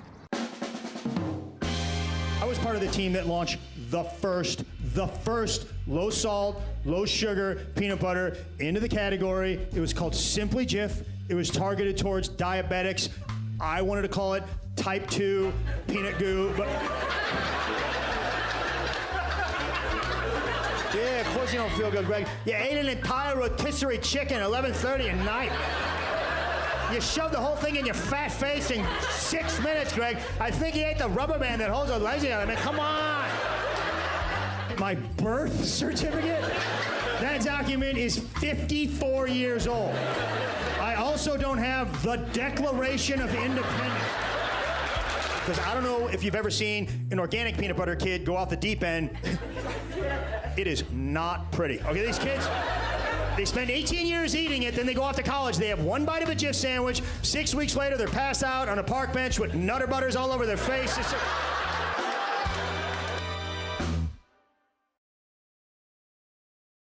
Hi, Tom here, along with comedian Ryan Singer, and we've been talking about Ryan's car, which has got, I believe, 298,000 miles on it. And this is a beautiful machine. It's obviously taken him all across the country many times, and Ryan would like to sell it, so I'm going to try to help him do that. I've not tried the car yet, but let's give it a quick review. Let's check it out. Now, what year is this? 99. The driver's side handle's broken off, so you either can go in through the back seat or Wait a minute. I think I can get it. You want me to open it? Wait a minute. You have to open it from the inside, Okay, I think. so yeah. But as long as you have a friend with you most of the time, no problem. I'm just have them open the door for you. Kind of warm today here. Does this thing have AC? Yeah, AC works. Nice. And nice. maybe I'll take that out so it's not beeping unless you want to crank it up. And there's a CB. I don't have it hooked up yet, but you got a CB. Nice. There's a CB radio. This you can see. CB, the original social network. You can see. What's your CB handle again? Monster Hunter. Monster So Hunter. if we're ever in the same 3 to 5 mile radius at the exact same time, maybe we'll chat on channel 19. Yeah. Okay. Okay, this is a test. Monster Hunter testing the CB. I'm getting a lot of action right now. Well, does the CB come with the car? CB comes with the car. Not a lot of drivers around chatting right now. That's the problem. Freeway's only about 300 yards that way. I think there'd be quite a lot of action. Yeah, they're probably it's probably a slow day out there, you know. Okay. The radio does work. CD player, as you can see. That was a CD right there. Nice. That's nice. Little Captain Beefheart is in there right now. Oh, wow, that's sophisticated. Yeah, and so it's got an auxiliary plug for an iPhone or a Android or something like that. Did you install this radio? This is aftermarket? Yeah, I installed the radio and the CB because the factory stopped working. Glove box opens and locks. There's a GPS. Hey, I'll even throw that GPS in there. It's a Garmin. Nice. Yeah, so... Now, can we get a shot of the actual dashboard to see the mileage? Oh, yeah, let's see what we're at. That's 297, 870 miles. So by the end of next week after the tour, I'll be over 280, 298. Wow, so this is about to approach 300,000 miles. Motor sounds great. And this is a 99. 99. This is Camry LE.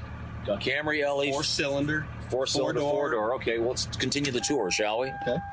Once again, we're taking a tour of this beautiful 99 Camry, 298,000 miles on it. Let's head back here. Nice, it's got the electric window thing to keep the ice off the back window. Gas door. Nope. Good looking trunk. Yeah, trunk's got a lot of trunk space in here. Yeah. Oh, we don't need. Oh, here. Oh, Jesus. We don't need. Trunk's got lots of room. Lots of room. Everything that comes in the trunk comes with the car. That's the deal. It's up. Oh, that's a weird. It's a weird tick on the engine. Yeah, you need to turn that. That's Ryan Singer's car. Now, if you'd like to make an offer on that, how does this work, Ryan? They can reach me at my website, ryansingercomedy.com, or email ryansingercomedy@gmail.com. Make me an offer. I'll take the best offer I can get. And this is for real. This car is for sale, and it comes with everything in it, except probably the chick you had locked in the trunk. Yeah, or the luggage. The luggage in the trunk.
2025. Also, real quick note, the Jim Gaffigan shows for this week at Clues have all been postponed for about a year. Details on that just around the corner. Hey, welcome back to the Bob and Tom Show. Big day, big time guest, and more guests coming up. Yes. My goodness. Would you say big doings? I think I would. I think I would say big doings today. You ever said big doings, Tom? Bob and Tom Show. Hey, kids, we got big doings. Big doings tonight, kids. I like it. I can't imagine. Big dunes, the Sleeping Bear Dunes, of course, in northern Michigan, one of my favorite spots. Wow, Michigan, you say? We have a comedian, Greg Hahn, has joined us. Mr. Hahn is a distinguished alum of the United States Marine Corps, a very fine comedian, and he's getting ready to head to Side Splitters in Wesley Chapel, Florida, coming up the 17th through the 19th of this month. Then my side has been split. Then it's Cincinnati. Go Bananas coming up Halloween night through November 2nd. Wow. Then Davenport's Rhythm City Casino, November 14th. Dubuque's Diamond Joe Casino, the 15th. And Cedar Rapids Olympic Theater, the 16th. Look at all these shows. Beautiful. Great. Thanks so much. Oh, yeah. It's going to be a blast. And then December, he's looking for a little bit of fun at some corporate gigs. So sign up, Mr. Hahn. It's H-A, what is it, H-A-H-N? Yeah, that's it. Okay, GregHahn.com. Very good. Oh, yeah. I'm surprised you're able to get that. He puts the ha in Hahn. I got a new thing to do now when you're at a restaurant with a girl on a nice date. Yes. The guy will come up and say, be careful, the plate is hot, don't touch the plate. I'm like, she's hot, but I'm going to touch her. Oh. Wow, come on, I love it. Everyone loves it. That's right. Everybody loves it. People at the surrounding tables cheering. And I'm sure she's thrilled. Yeah. When I meet a girl, I like to get down on one knee when I meet the girl. Oh. Yeah. Would you like to be worked into the rotation? Wow! I put her on my phone answering thing. You know what I mean? If this is Lisa, press 1. Tiffany, press 2. Dominica, marque 8.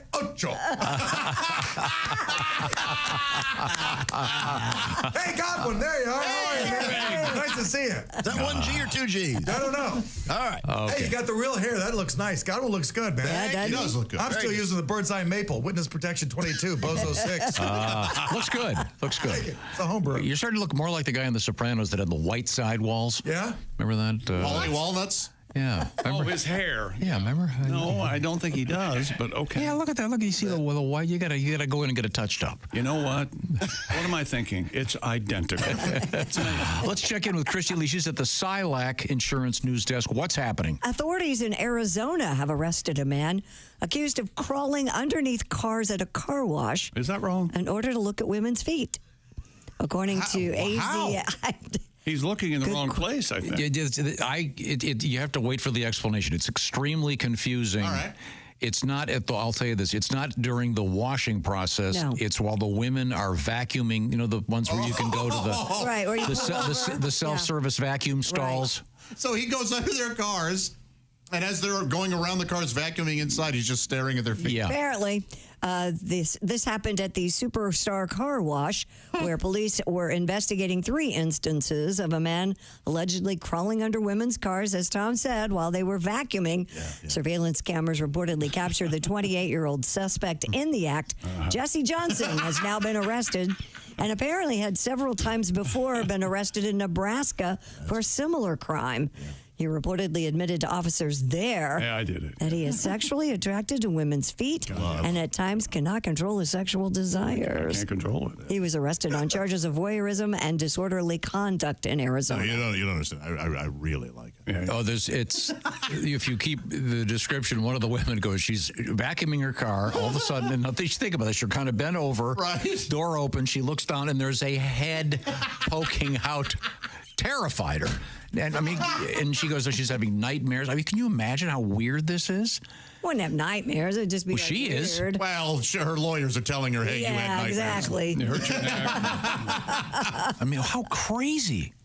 You would think, especially in Arizona, everybody's wearing sandals anyway. It'd be easy to look at feet. But he wanted to get right down to it also said later on in the article, all the women in question were wearing either sandals or flip-flops. Yeah, see, that's what I mean. So is this, my question is this guy actively enjoying this, if you know what I'm saying? Oh, that's a good question. Or taking it home. Or is this for his spank bank, or is he taking photographs? Right. But it's such a sort of peculiar way to do it. It'd be really hard. Because you could just walk around and see their feet in any. Right, that's what I'm saying. But I but guess, he wants to get eye level. He wants to get ground level, so he Down can in really there. be. Okay. and also I assume the what's the word? Specificity. That's the one in English. Isn't anyone worried about him being run over? Well, the cars are parked. Well, but why not just they have to leave? Get a job at a shoe store. Yeah, that's.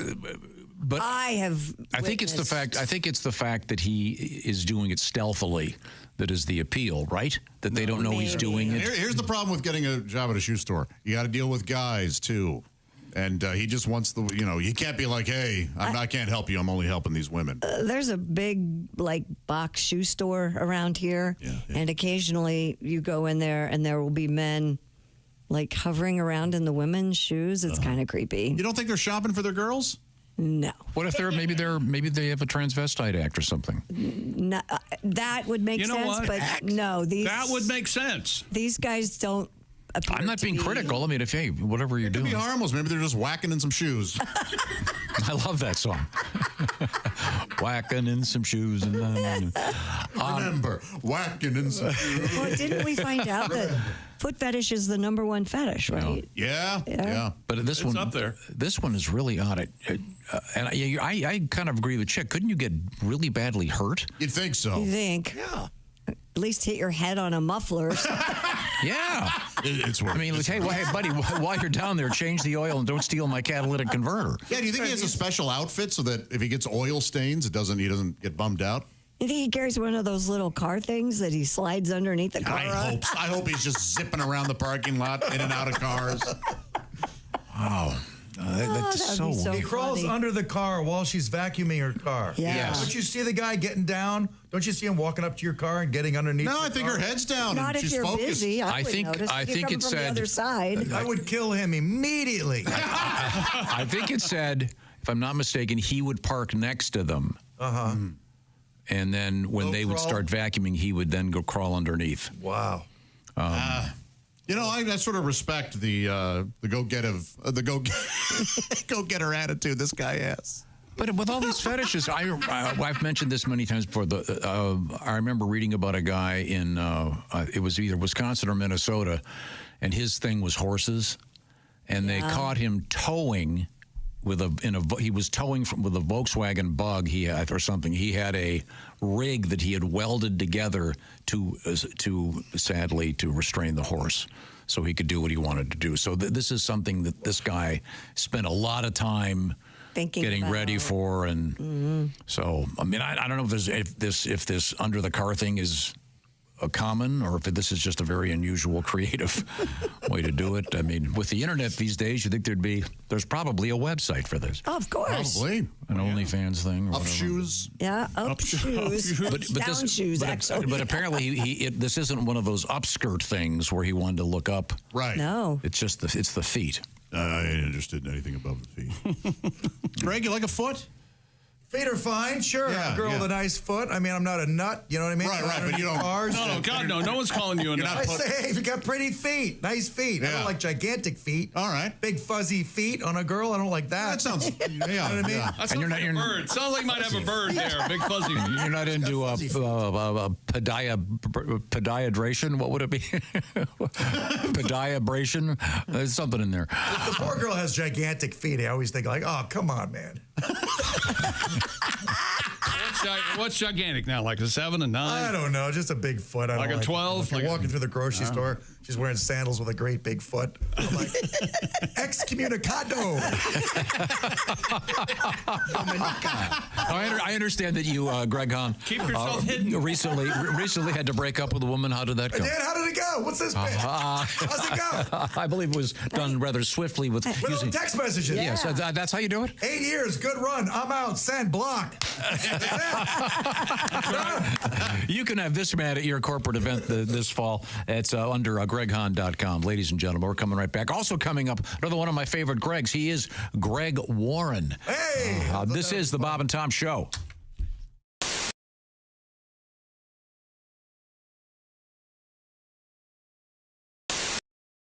Hi, this is Christy Lee from The Bob and Tom Show. Thanks for watching this morning's show. To listen, just go to bobandtom.com. Check out the list for a station near you or stream the online radio station on our website and the Bob and Tom app. The Bob and Tom Show, on air, on app, and on demand.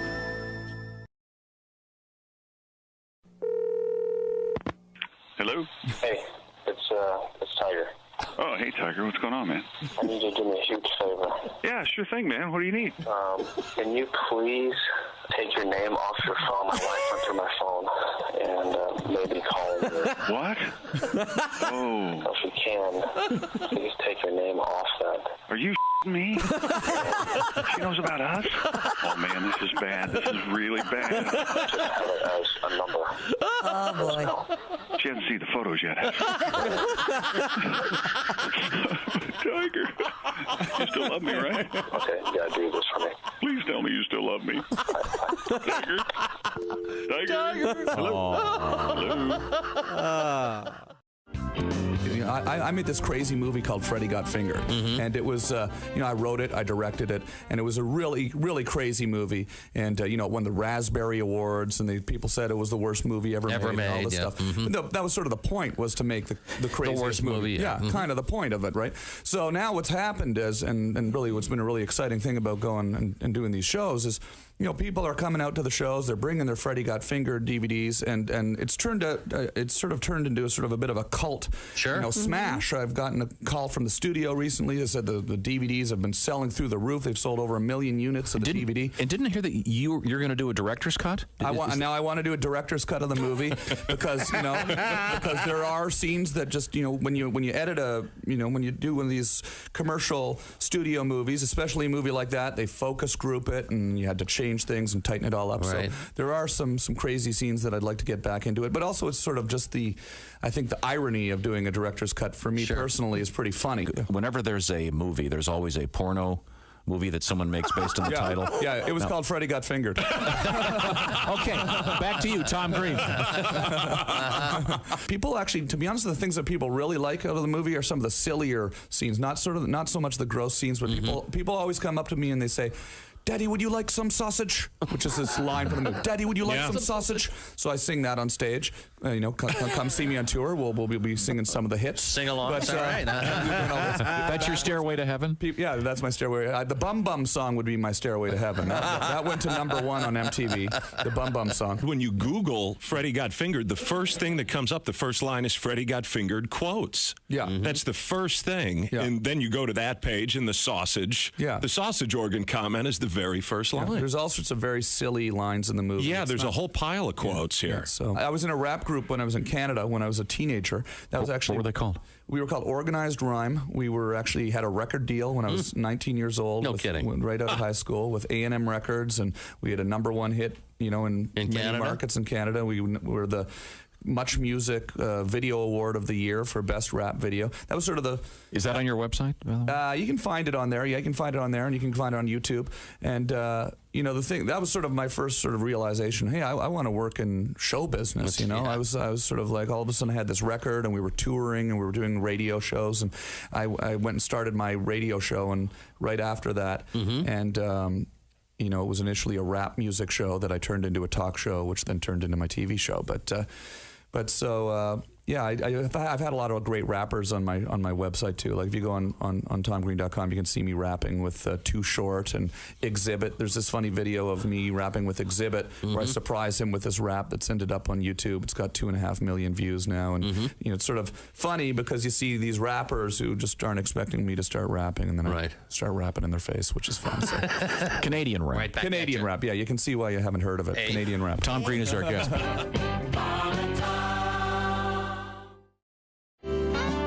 Tell us more about scatting. Well, it's it's like in the traditional jazz sense. It's the scooter beat about. But I mean, I don't do that. I do it to classic rock only. Right. The most famous scat is probably the worst ever. of Frank Sinatra. Frank Sinatra, a great artist, but the doobie, one of the worst, Absolutely terrible right. scats. But yeah, but I mean, it's hard. Like if you're in the car and you're listening to Led Zeppelin, it's hard not to do the bow bow bam dum doom cack cack doom dum bum bam bum bam down down doom cack cack doo. You know, so brilliant. Yeah, sure. Yeah. Mm-hmm. So well, and you know, I've got the notoriety came from the AC/DC, which really took sale, which is the dum dum dum dum dum. Bidun babwayon all dum dun dun padum padum padum badum Brilliant. Bidun babwayon all and you know, my girlfriend's like, most people sing the lyrics. That's true. Okay, I Staring can out the scat window. Amos Moses by Jerry Reed. Oh, yeah. Let's hear it. Please. Well,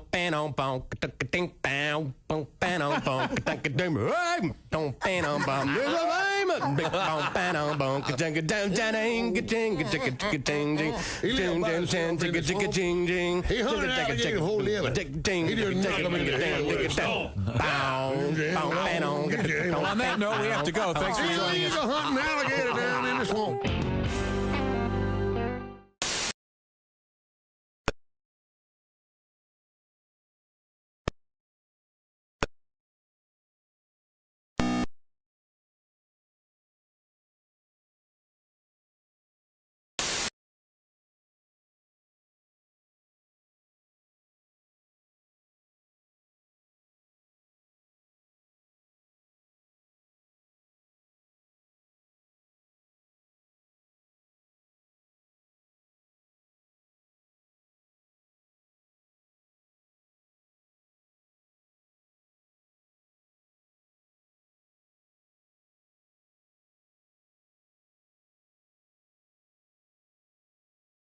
Lucas Oil is the place. We've got a pair of tickets for that cool show and information about some other great shows that are on the way.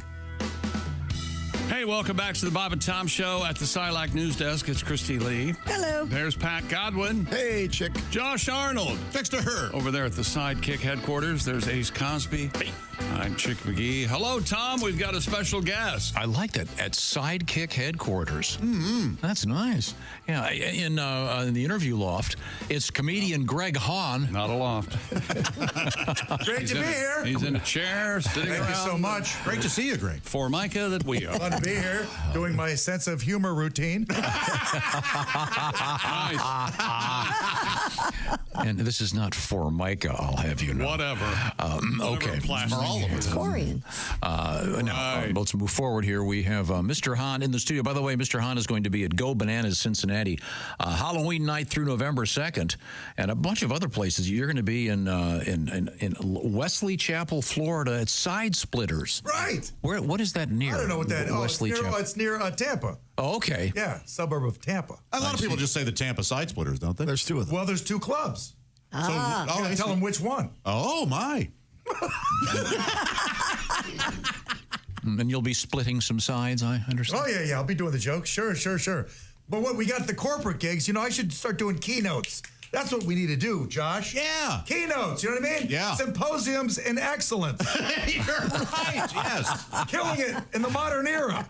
I think you'd be terrific at it. What to wear after you've lost your shirt. We need some theme, you know what I mean? Yes.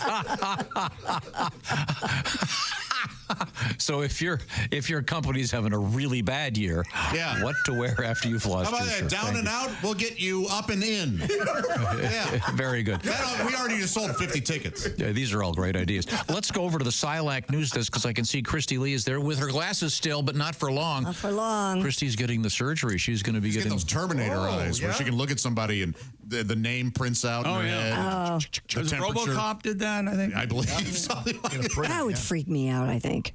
If it was inside your eyes. Well, it's like that. augmented reality, right? It absolutely exists. It's all happening. Good thing I'm It'll old. soon be mandatory. A common tool that could be used to help relieve migraine headaches. Is it a can opener? And you're going to be quite surprised. No, it's not a can opener. Am I close? No. Auger? Is it a whisk? No. According to Wired, Spatula? it's a vibrator. What? Of course, something sexual. The unconventional approach has historic roots back in 1892. Benoit balls cures the common cold. Done by a man. Neurologist Jean-Martin Charcot observed that Parkinson's patients showed improvements in their tremors after carriage rides. So he created a shaking chair to recreate the therapeutic effects. All right. One of his students extended Wait a minute, the technique. aren't you already shaking? Yeah, it just looks like they're not shaking. Because they finally they get them lined up. So when it goes left, you go left. If you look at a bobblehead and shake your head, the bobblehead doesn't look like it's moving. That's all this. There's a lot going on out there. Do we have One to of do the this students story? extended the technique to treat migraines using a vibrating helmet. Now, researchers are revisiting vibration therapy. In a small pilot study, a catheter with a vibrating balloon was inserted into the nostril of migraine sufferers. What? Half were completely pain-free after 15 minutes of vibration therapy. Researchers believe vibration holds promise as a non-invasive option to offer a better quality of life for the migraine sufferer. Boy, this is interesting. Where are you going to get a vibrator that small? They'll sell Stick up your nose. some of those bullets. Oh, yeah. You can probably. I guess you're right. No, I mean, the idea is you take a common vibrator And stick it against your nose or your head. stick it against your head, presumably. I mean, it depends where you have the pain. What if you have hemorrhoids? What if you have a sore throat? Well, if you have hemorrhoids, I think I would imagine the key is keeping it on the outside. Doesn't an orgasm help treat a headache? An orgasm helps everything. Yeah. I don't know. Trying to think if I've ever had a headache, had an orgasm, and then the headache was gone. No headache. Huh. We'll just sit here while you think. Well, this is Kind of interesting. Do you have a vibrator? The big kind. The sorry, Greg. I do not have the episiotomy. No, wait a second. I do not have the big kind. Wait a minute. Let me back up. Didn't Sadie Allison give you the one? It's like bigger than a flashlight, and it's got sort of the big. It looks like a huge microphone in the end. Didn't she give you one of those? It's like those back massager type. Yes. I passed that along. I do not have that. You gave it to your daughter. I mean, she said she passed it along. I did not get that. Couldn't you hold that against your head? Yeah, sure you could. Okay. Absolutely. Have you had one of those gigantic, huge back vibrators and you're crippled the next day? I've been really sore does you from in. certain. Yeah, The like thumper? the Theraguns. The Theragun? I don't know, whatever. You know. Yeah, those. Bang, bang, bang, bang, bang, bang. Those are something. This is great. You can't walk. You got to get it out of the house immediately. I got everybody those for Christmas. I love one year. it. I use it on my calves a lot. I use it on my penis. Calves. No, do you? Hang on, Tom. Josh had some important. Now, is this simultaneously with your anal beads, or if I wound up, the vibrating ones? Now, are those battery powered? Or is there a cord coming out your butt? There's a cord that plugs into the wall. All right, Yeah. okay. Well, I can't walk too far. So much. No. Oh, that's like getting punched in the ball. This is interesting. Vibration therapy. I know there's the one I know that you really love is that when that thing they give you at the Cheesecake Factory buzzes, meaning your table's ready. I told you that in confidence. I don't want them wondering why they're missing a bunch of those. Those do buzz rather loud, don't they? They're very My grandma used to call them aggressive. vibrators. She when we'd be at the Olive Garden, she'd be like, "Oh, my vibrators!" I'm going, "Oh, grandma." Well, that's because she held it between her legs. I don't really like the food. I don't come here to eat. Yeah, I come here to be paid. Do you suppose restaurants lose a lot of those? Oh, I'm sure. Do those end up? People probably forget that they have them. They can't use those anymore, right? They just take your phone number. There's an app. And That's boom. usually what they do now, yeah. No, Just use your phone. Just had one. Of course you did. Just recently. Oh, really? You got there in a horse. COVID must have put an end to a lot of those. I would think. Here, hold this thing that everybody else held. Hey, how are you doing? Wait a minute. With no menus at the table. Well, you don't really ask for a menu anymore, do you? Or ever. That's right. But if you have the QR code, do you prefer a hard menu or the QR code? He prefers a hard menu to thrust back at the server. I usually, if whoever I'm with, I'll ask them what they think, and then. See, I don't like reading menus, Greg. I've been reading all day. I need a break. Ever go to a restaurant and they hand you a piece of paper that's the menu? and you just want to get up and leave. What do you mean, a piece of paper? If you're just printing out a menu and handing to me, the food can't be prepared as well. Maybe it's a new menu every day. I hate those places. Come you'll eat what we have. Sure. Yeah. Well, I guess that is every restaurant. But make up your mind. Oh, today we only have this. Well, that's what's wrong with the burger. That. Well, of course you do, Miss Fancy Pants. I do, yes. I see. Well, if you want a burger, you know the trick with restaurants. I'm sorry, Chris. No, I just go ahead. stomped right over you. I didn't have a joke. You go. You know the trick with restaurants? What? Order for the lady. Oh. Yeah. Right? Right. How does it work? I get myself out of the way first. I'll say I'll take the filet, lobster tail, nice merlot, and for the lady, hot dog, small milk.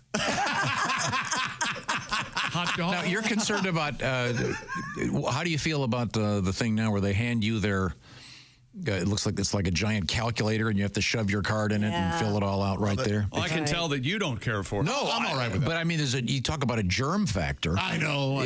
Much more so than the vibrating. Yeah, but there's also the security factor because your card doesn't leave your possession. That's the key with that. Because a lot of people are getting their stuff stolen from their cards being taken away. Didn't you always like they put their order pad in the back of their pants? No. Didn't you always like that? No. Right up against their ass crack? Yeah. The waiter comes up and he's got the thing shoved in his ass. And, oh, great. That's in his back pocket. No, it's right there up against his gluteal cleft. Where were you eating? And he had his shirt tucked in, I would thought, right? No. That was he wearing a crop top? What this are you doing? this is like the guy is this where crawling under the car. Are you eating G-strings again? Yeah. That's a nice play. Well, I liked it better when there was just lady waitresses. Lady waitresses. As opposed to, Okay, that's our current leader in the clubhouse for the oldest thing a man can say. The whole sentence. I liked it better when there were just lady waitresses. Well, it's G-strings. Oh, a G-string. Yeah, G-strings. Yeah. You think you want the man hump? We thought you meant just in general. Lady waitresses. We didn't realize you were just talking about He was. Hey, look, our guest is comedian Greg Hahn. Coming up, another Greg, one of my favorites. He is comedian Greg Warren will be joining us. I always look forward to Greg's Warren Reports. Craig's calling? I believe last week, didn't we ask him to finish? Right, it wasn't even done. Yeah, More about fried chicken or something? I got $5. It wasn't fried chicken, was it? Doesn't go that way. Oh, yeah. We can't even remember what it was about, so I'm sure. I don't remember. Rubber bands or something? We'll find out.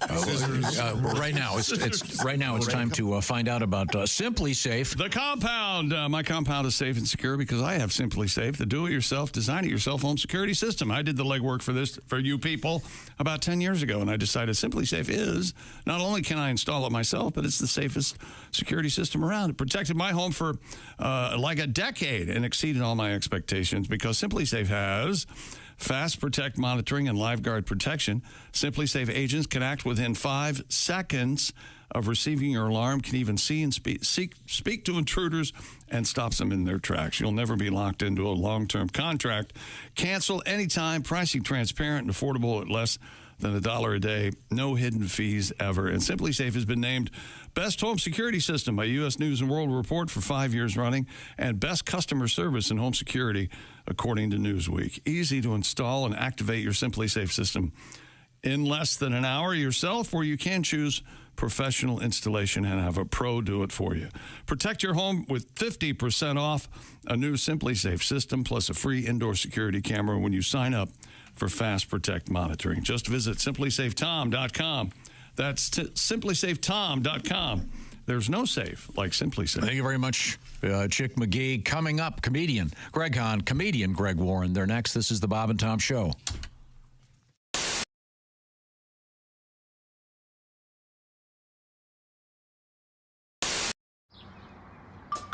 Is that Chick McGee? Why, it sure is. Chick McGee, who knows that an annuity from the folks at Silac Insurance Company means a retirement check in his mailbox every month. Chick works on perfecting his mailbox opening technique. Easy, Mr. McGee. Don't blow that elbow out. Chick isn't quite retired yet. He's just practicing for it. Because one day, Mailbox McGee will be taking his retirement the easy way. SILACINS.com. Silac Insurance Company. So we're getting back to your hobbies, James. You're a bowler. Yes. You got that going for you. Yes, sir. Golf, skydiving, scuba diving, skiing. You went skydiving? How'd that go? Yes, I did. Well, was it a tandem jump or did you? It was a tandem jump. Yeah, scared me. I'm big. I was going to say I don't scared you. Who were you with? I was going to say the other dude. I was strapped to the guy. What do you weigh in at? Do you mind if I ask? Then I was about 280, I guess. I'm probably 295 now. Oh my! Now is the person when you do the tandem? Is the person with the to land chute on somebody else? Is the person with the chute in back of you? He's behind you. You don't have to do anything. You're basically like luggage. You're looking at. You're just watching the ground come at you while the guy behind you has the chute and does all the work. And you've never been so glad to have a man strapped to your behind. Ever. You will never. And you know they call it a sport too. Well, sure, the it's whole very time difficult. They're like, "Did you like the sport?" And I was like, "Falling is not a sport. You know, if it was, my grandmother would win a medal. The Silver Hip Award goes to." Yes. If you want to make a sport, you should just throw the parachute out of the plane and then make the guy jump and put it on before he hits the ground. Oh, I like that. Now, for competition, throw one parachute out, 3 or 4 guys jump. Yeah. Oh, there you go. On, he won. So did you glide in, James? We glided in, and on the tape. Did you fall or did you land standing? At the very last minute, he said, "Stand up," and I was already going down, and there wasn't no. There wasn't no. But my ears did not pop. The thing with the ears. Yeah. So when I hit the ground, immediately I was like. He was like, "How do you like it?" And I was like, "It was good. I enjoyed it very much," because I could not hear myself. Couldn't hear a thing. Well, that's because see, if it were me, I would be tightening every orifice in my body to prevent leakage, including my ears. Plus, there's a dude behind you. Yeah. And that part stayed. That my ears did not pop until maybe the next day, and I had to sing that night. I was doing a play called "Smoke on the Mountain."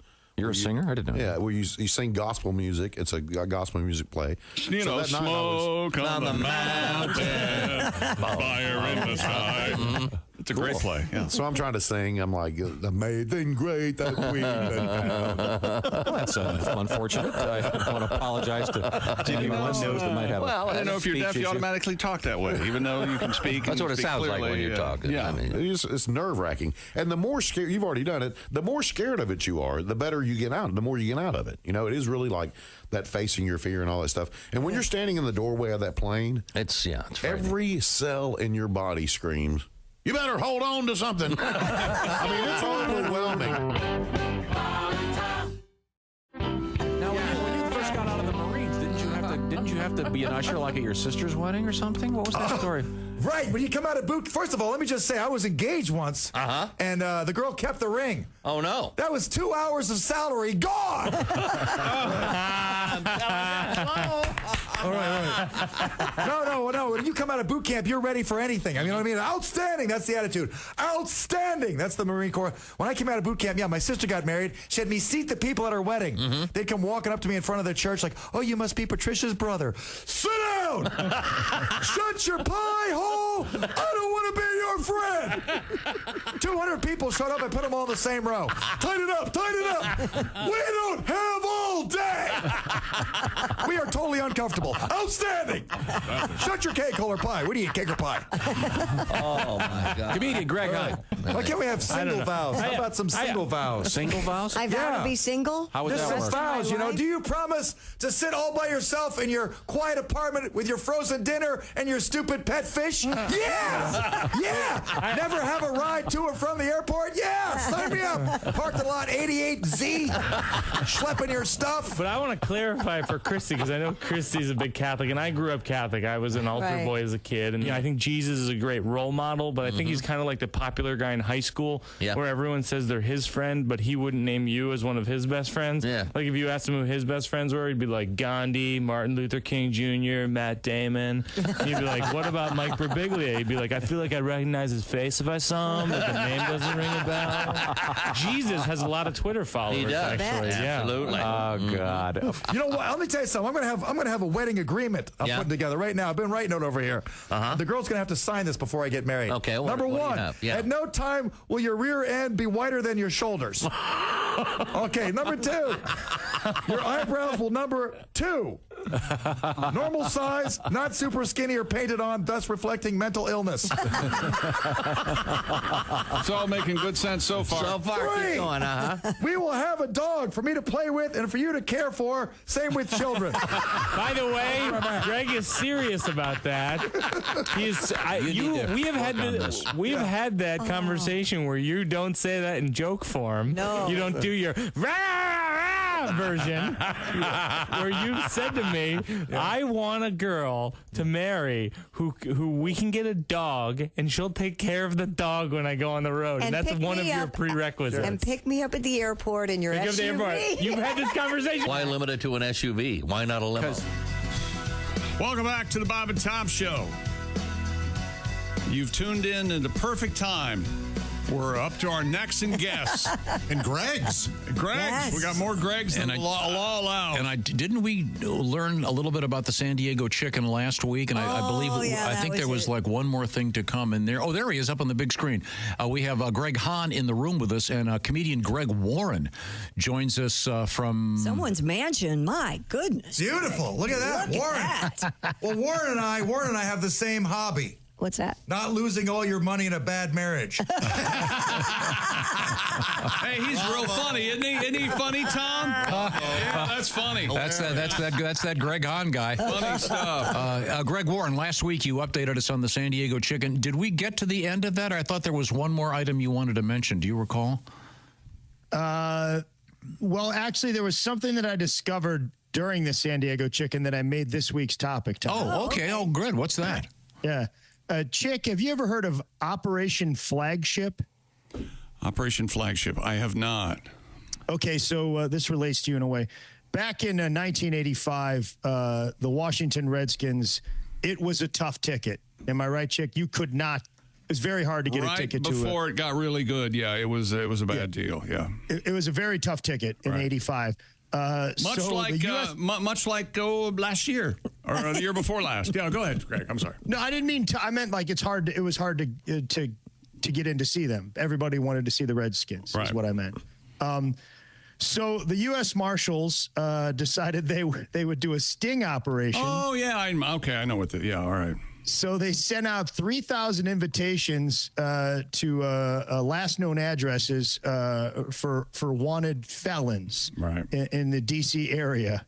And they said, you have won 2 free tickets to a Washington Redskins game against the Cincinnati Bengals on December 15th, 85. The game had playoff implications. Also, you're going to get the chance to win a ticket to a Super Bowl. And also, you could win a chance to get season tickets for next year. So they got a lot of responses. People called in; these felons called in and were like, "Hey, I want to get the free tickets." And they sort of messed with them. The letter was from I. Michael Detnaw. Detnaw is wanted, spelled in reverse. Wow. Yes. And then when they were on the phone with the people, they were playing "I Fought the Law" in the background. And the guy that they were talking to on the phone was named Marcus Cran. Cran is narc spelled backwards. So these people, they show up to this. It was from a fake network. Flagship International Sports Television was the network, the supposed network that was giving away these free tickets. And the ruse was so good that a lawyer from the local station that carried the Redskins showed up to the event with an injunction saying, you can't do this. We're the ones who play the Redskins. Holy cow. Yeah. So they had 166 U.S. Marshals there. They had the female agents were dressed as cheerleaders. Yeah, and they were. They would like cozy up to the felon when they would come in and put their arm around their waist to frisk them to see if they were packing. Wow. Remember Al Pacino did this in Sea of Love? Sea of Love. Sea of Love. Is that where they got the idea? They got the idea from this. Yeah. It was Sea of Love. It was I think you could win a pancake breakfast with the Yankees. Yeah, that's a great scene because the guy shows up with his kid and Al Pacino kind of lets him go. Yeah, man. And then M. Night Shyamalan made a movie about this too. Trap. Yes, Trap. Yeah, exactly. I never saw it. I don't know if it was any good. I didn't either. Just it was a couple months ago. Sea of Love was fantastic, though. Mm-hmm. And then they had little name tag codes that said double winner. If it's double winner, that means the guy's a murderer. Oh my God! Whoa! Yeah. So how many did they actually capture? Do you know? They got 101 people. That's amazing. Yeah, 101 people. Well, if they want to do it now, I'd recommend Taylor Swift tickets. Yes. Yeah. I think that's basically what, Trap was. That's what the Shyamalan movie is. Yeah. Yeah. Man. My favorite thing was they were going to, they had this guy that was like an MC in a tux. And if he said the word surprise, that meant all the agents come in and arrest them. And then they'd put him in a bus and they'd send him off to prison. And one guy was in the bus and he was like, but we still get to go to the football game, right? I love that guy. Wow. And then one of those guys was like, listen, man, I don't care what you said. That cheerleader was into me. No, Snake, she wasn't. Yes, she did, dude. She grabbed me all over. Yeah, me too, pal. She was looking for guns. No, man. That's the voice of Greg Warren. By the way, Greg Warren has a new podcast debuting tomorrow. It's called The Consumers, and it's on the Nateland Network, Nate Bargatze's channel. It's Greg and a couple of comedians from St. Louis, Tim Convey and Sean O'Brien. And you'll do a deep dive on a brand each week. Am I getting this right, Greg? Yeah. New episodes every Tuesday. All right. By the way, also, you're working. You're going to be at Zany's in Chicago this weekend, the 4th through the 6th. And then the Caravan in Louisville, October 10th through October 12th. Now, what do you have for us this week? Well, I have Operation Flagship, Tom. That's okay. What did you expect, man? We'll just move on then. What did you think this was before? I thought that was the end of last week's. No, he I see.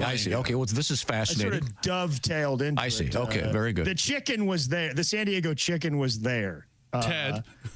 No kidding. He wasn't there. There was an agent dressed up like the San Diego chicken, like high-fiving the convicts when they came into this sting operation.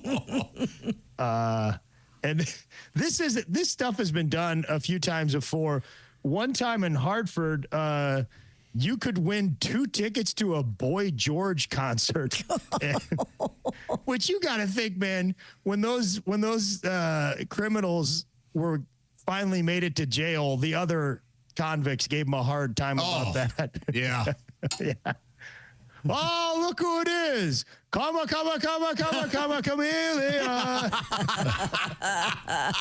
Boy George fan, huh?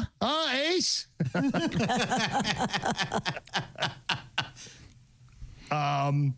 I did remember from the chicken thing that I did want to say, Ray Kroc, the McDonald's owner, was he owned the San Diego Padres. And I uncovered during the chicken research, one time Kroc, early in his ownership career, was so disgusted with the San Diego Padres play, and he got on the loudspeaker for the game, and he said, fans, I suffer with you. I've never seen such stupid ball playing in my life. Can you imagine? At the game. Boy. That's a morale boost. Yeah, don't give Jerry Jones any ideas. Yeah. He was going after him. I don't have a whole lot else, Tom. I really no. This is fascinating. I thought this Operation Flagship thing was going to take off. I got to be honest. I think it's great. I love it. Yeah, I remember that movie Sea of Love. Yeah, Sea of Love was fantastic. That's a pretty good flick. Yeah, John Goodman and Pacino and Ellen Barkin, right? Ellen, yep. Yes. Yeah, she's great. Oh yeah, very hot. Oh yeah, she's attractive in that movie. I'll tell you that. Now, can you give me tomorrow on your new podcast called The Consumers on the Nateland Network? Can you give us any kind of a hint as to the topic? Duncan, we're gonna lead with Duncan. Oh, cool. Formerly Dunkin' Donuts. Now it's Dunkin'. Did you see that Campbell's Soup is dropping the soup? I heard about that, man, for the sort of the same reason, right? I guess they think they're into other things. Right. Yeah. Right. They're more than just a soup company now. Yeah. They're making nuclear I'm weapons. actually going to open a chain of donut shops named Dunking. I'm going to put the G on. Are you? And there's nothing they can do about it. Not the same thing, right? You're right, yeah. Yeah. But I don't think this is going to fly. I mean, this is like your cereal you came out with last year, Captain Crunch. Yeah, Captain. Yeah. It's not going to. Not just Cap'n. Right. I see. You're going to find. I don't care for apostrophes, Josh. No, I know don't you care for hate abbreviations. them. I know you. I like to keep it a little bit formal, if you don't mind. Is this what the podcast is going to be like? I know. Yeah. You don't like a flying comma. It could be a little bit of this chick. Yeah, sure. Some of this. So we can look forward to hearing some of our typical Monday broadcast with you the following day. Are the topics? It's a lazy double dip, yeah. Yeah, that's what I was thinking too, Josh. I mean, I think it's specifically brands. Okay, not just. And it's a little more long form. It goes for about an hour and 15 minutes. Hey, hang on a second. That seems a little fat. I don't know. You think so, Chick? Yeah, I might be. Chick, would you mind if I sent it over here, sort of doing a little quick editing for each episode? I wouldn't mind doing that. If you send me something from you guys at an hour 15, you'd probably get back 23 minutes, I would think. 23? Yeah, I would think that's the same time as a network sitcom. There you go. That's what I'm. I just read that the ideal podcast is 20 minutes. 20 or 30 minutes, yep. That most people Well, we're going to give you a lot more than that, so you're going to really enjoy it. I don't think those numbers have changed. Yeah. Who decorated that house, man? That's nice. That's really What do you got in the It's back not my there? house, Greg. It's not my house. Oh, it isn't? No. That's a nice one, man. Yeah. I'll give you $100 if a scantily clad woman walks by. I would. And kisses Greg on the cheek. I'd lose my mind. That would be so great right now. If we had the time, if this thing was an hour and 15 minutes, I could get it. I'll give you $20 to piss in the sink. Can you do that? No. It's not my house. That's why. Whose house is that? Is that your brother's? Greg? That's a secret?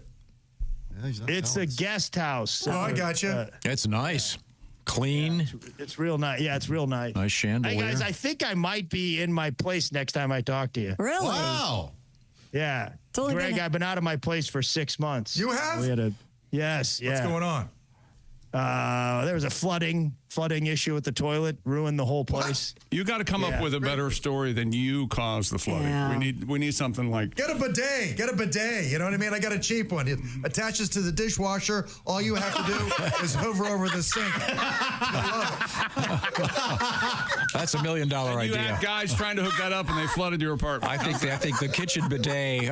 We gotta make a poster and get the word out. Oh yeah, I think we could make some cash off of that one. Now, since you're going to be talking about brands on the new podcast called The Consumers, which will be featured starting tomorrow on the Nateland Network, the show will be starring Tim Convey and Sean O'Brien, a special guest Greg Warren. A deep dive each week. Are you going to do GIF? You know, I was thinking about that. I've kind of covered that topic ad nauseum. I don't know. Maybe it's something. I think it's fascinating. You think so? I mean, the set actually has. We made the set look like a grocery store, so there's shelves in there. Yeah, it looks and cool. I had to go to the store and buy like 100 jars of Jif. I was going to ask if you did all that, if you bought all that ketchup and all that. The ketchup and mustard. So I went in there and I bought 80 jars of ketchup, 80 jars of mustard. And at that point, I'd been through this so many times, I was just sick of the, somebody really likes ketchup and mustard. And they asked me, what are you doing? And I had a line prepared. I was going to say, well, I have one giant hot dog at home. And the bagger beat me to my punchline. What? Oh. Yes, the lady behind me goes, what are you going to do with all that ketchup and mustard? And the bagger kid goes, he's got one giant hot dog at home. I hope he's on the phone. You got to get him him on the podcast. Yeah. It's good, Jack. I know. Maybe he could write for you. I've listened to him for an hour and 15 Sean. minutes. It's me and the checker. That's what it's called.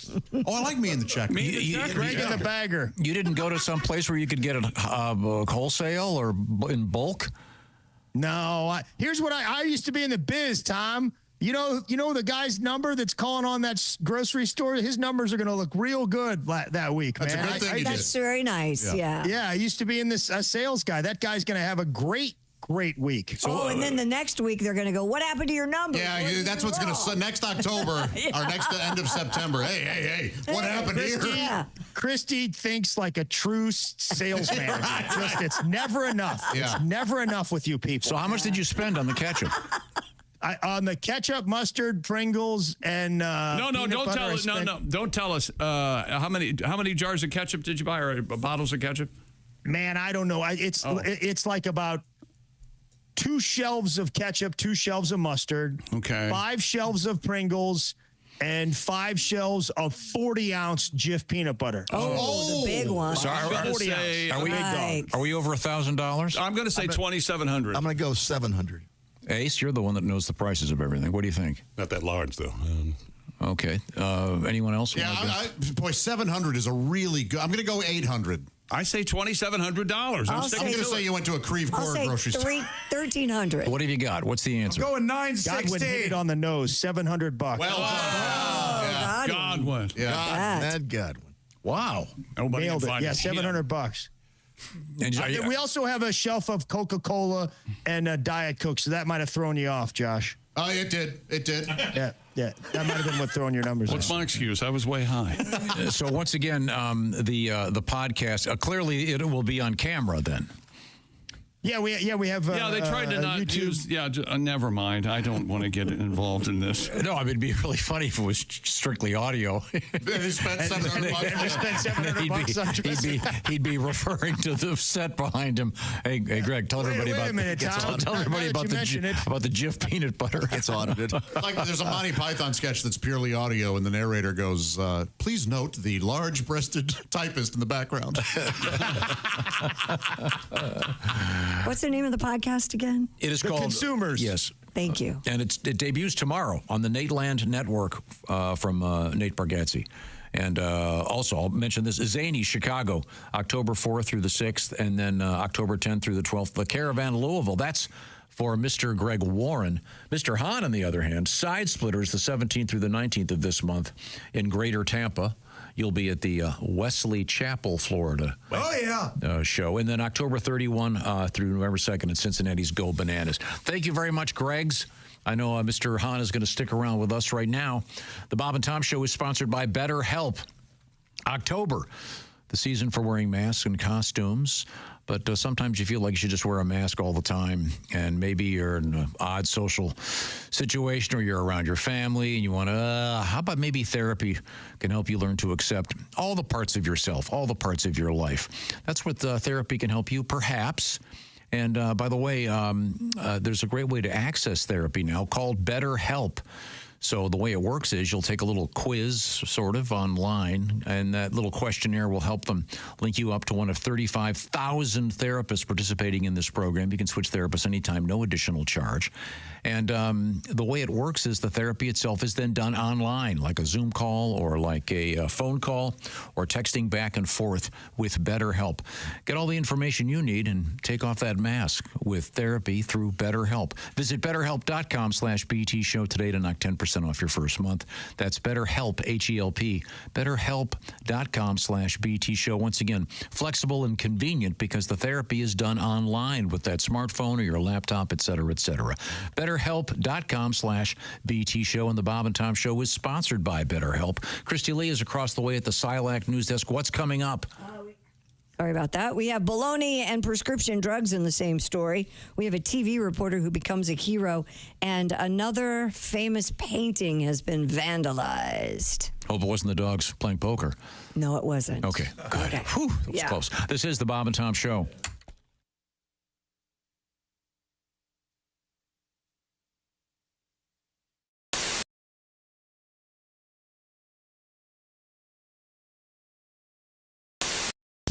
Hi, this is Pat Godwin from the Bob and Tom Show. Miss some of the show? You don't want to do that. Become a Bob and Tom VIP and subscribe to the audio and video podcasts. The Bob and Tom Show, on air, on app, and on demand. Let's get a shot of the mustache. We have the Camry in here now. I got a before shot. Okay, and now we got the we got motion pictures here. Zoom in nice and tight on this blonde beauty. Hey. Okay, now you have. Is that mascara? What kind of makeup is that your girlfriend got for you? This is the CoverGirl Lash Exact mascara. It can be found at stores near you. Okay, now, Chick, are you going to apply the mascara to the stash? We'll see if it looks. Come on, Chick. Looks any better. What color is the mascara? Well, it's the color of the tube, right? No, it's not purple. It's a brown. Okay. Oh, that's the one. Because your hair's kind of blondish brown. Here's a little something for the camera. Hey! All right. Okay. Let's. Could we forego the? Let's get this going here. Just get the. Okay. I'll be gentle. You know what though? What? His mustache looks a lot better close up. It does. It looks very good. Thank you, Chick. I appreciate that. You can't see it from far away. It's the same color as his skin. Gentle touch. Now, does that stuff? What if you lick your lips? Will that stuff come off? Don't do just the middle. Am I half stashed? Wait, I'm not doing this in the proper Now, if you get you darken it up a little bit. That looks nice. See, Thank you. Brings out the Give me a look. brings out his eyes. Look at that. Look at that. Okay. Then you do this. Yeah. Pump Okay. it. Bob, Yes, Bob, sir. remember the movie that last year was made that didn't have any speaking to it? The artist. The Artist. Anybody see that? Did you see The Artist, Pat? The silent movie last year? Silent movie? Yeah. It was called The Artist. Won a bunch of Academy Awards. That sounds You look like that guy. That's the kind of mustache you have. An Academy Award winner, huh? Let's take a look. Well, it was supposed to be a mustache from the days before there were talkie films. Right. So it may be a little dated. Turn around. Let me see. Let me verify. He's almost done. It's What actually Picasso looking work over here? looking pretty darn good. Looking pretty darn good. Let's see. What's my Turn around. Oh, let's go. Voila. Okay, Pat McAfee.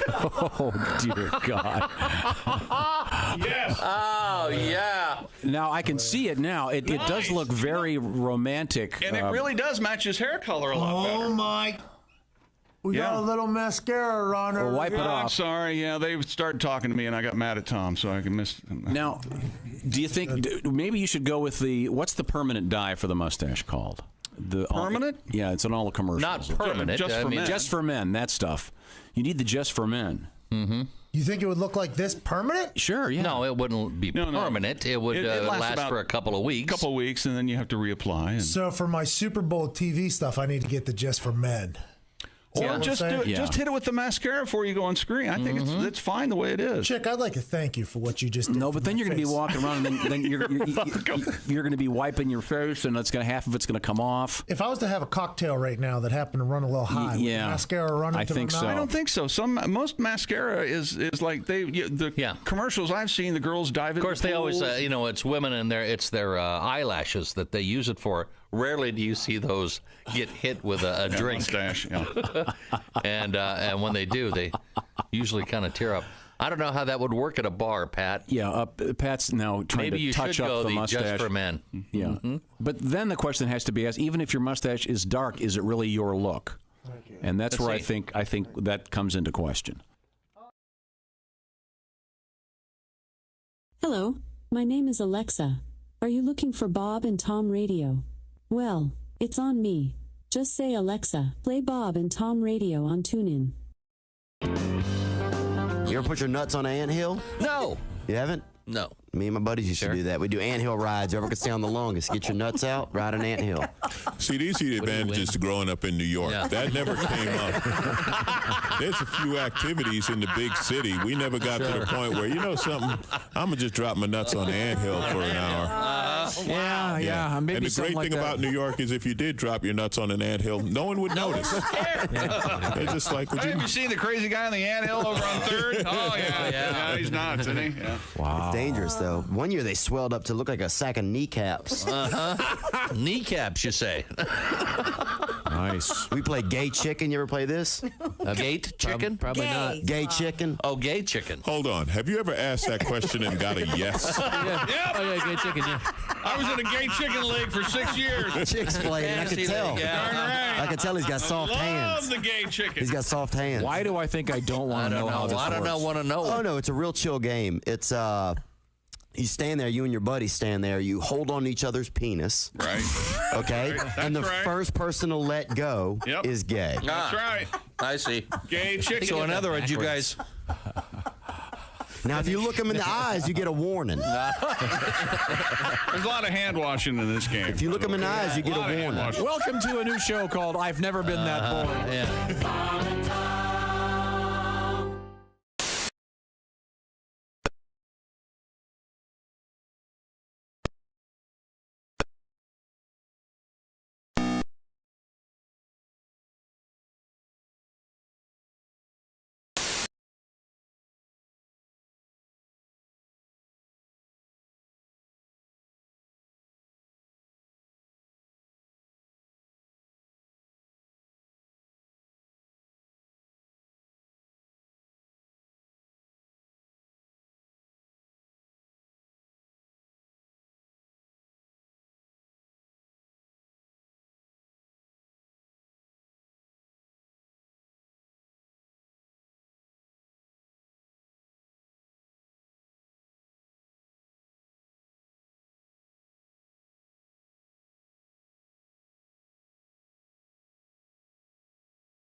At $1,000 an hour. Also, we've got Billy Joel Sting tickets February 7th, 2025 for that show. Oh. It's a Friday night. We've got a pair of tickets coming up. Welcome back to the Bob and Tom Show. This is Tom yawning. All right. Okay. And this is Tom sneezing. Oh, whoa. I was reading a commercial that happened. I didn't realize they were rolling tape and saving it. Well, welcome to radio. We're not rolling tape, Papa. Well, you know what I'm saying. It was recorded. Of course they were We were recording commercials. But Tom, don't you like a girl with like a little sneeze, like a He can't stand it. Yeah.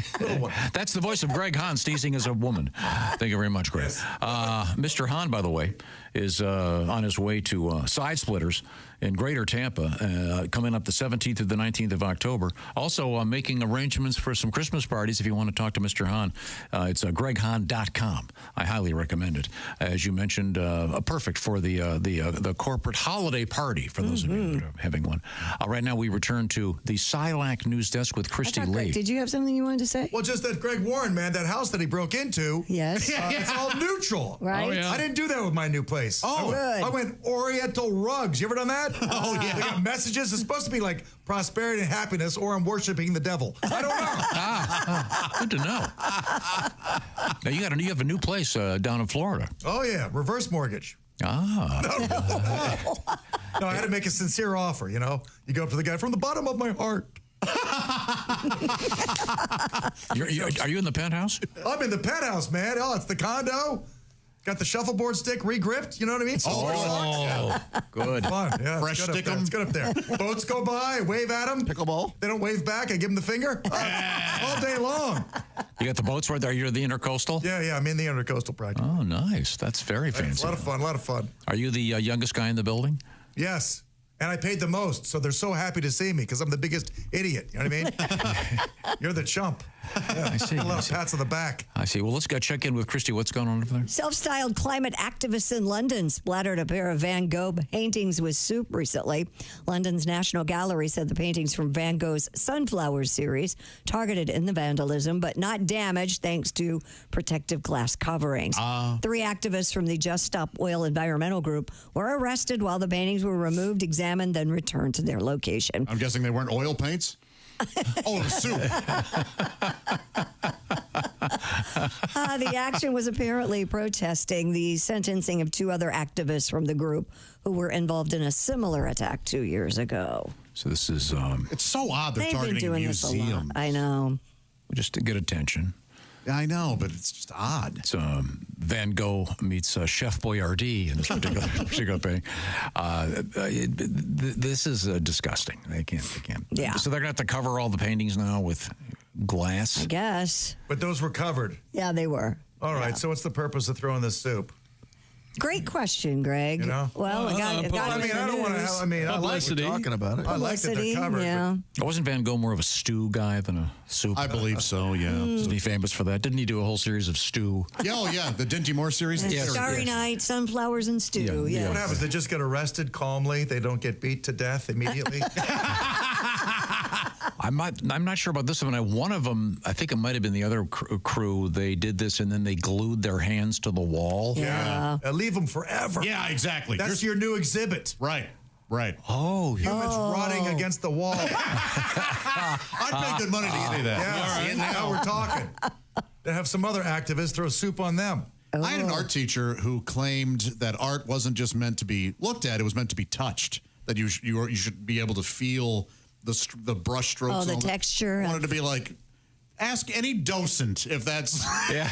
I dare you to walk into any museum and see if you can rub your hands on the. I mean, that might be appropriate for certain types of art. There's something shiny about. There's a statue. The guy's laying on his back and he's fully clothed, but the people are rubbing his genitals for luck or something. And now they shine? And now they shine like crazy. They've been burnished. Isn't that the Lincoln thing? I don't know about Lincoln. That they're touching it, yeah. They did that big Terrapin in Maryland. They do that.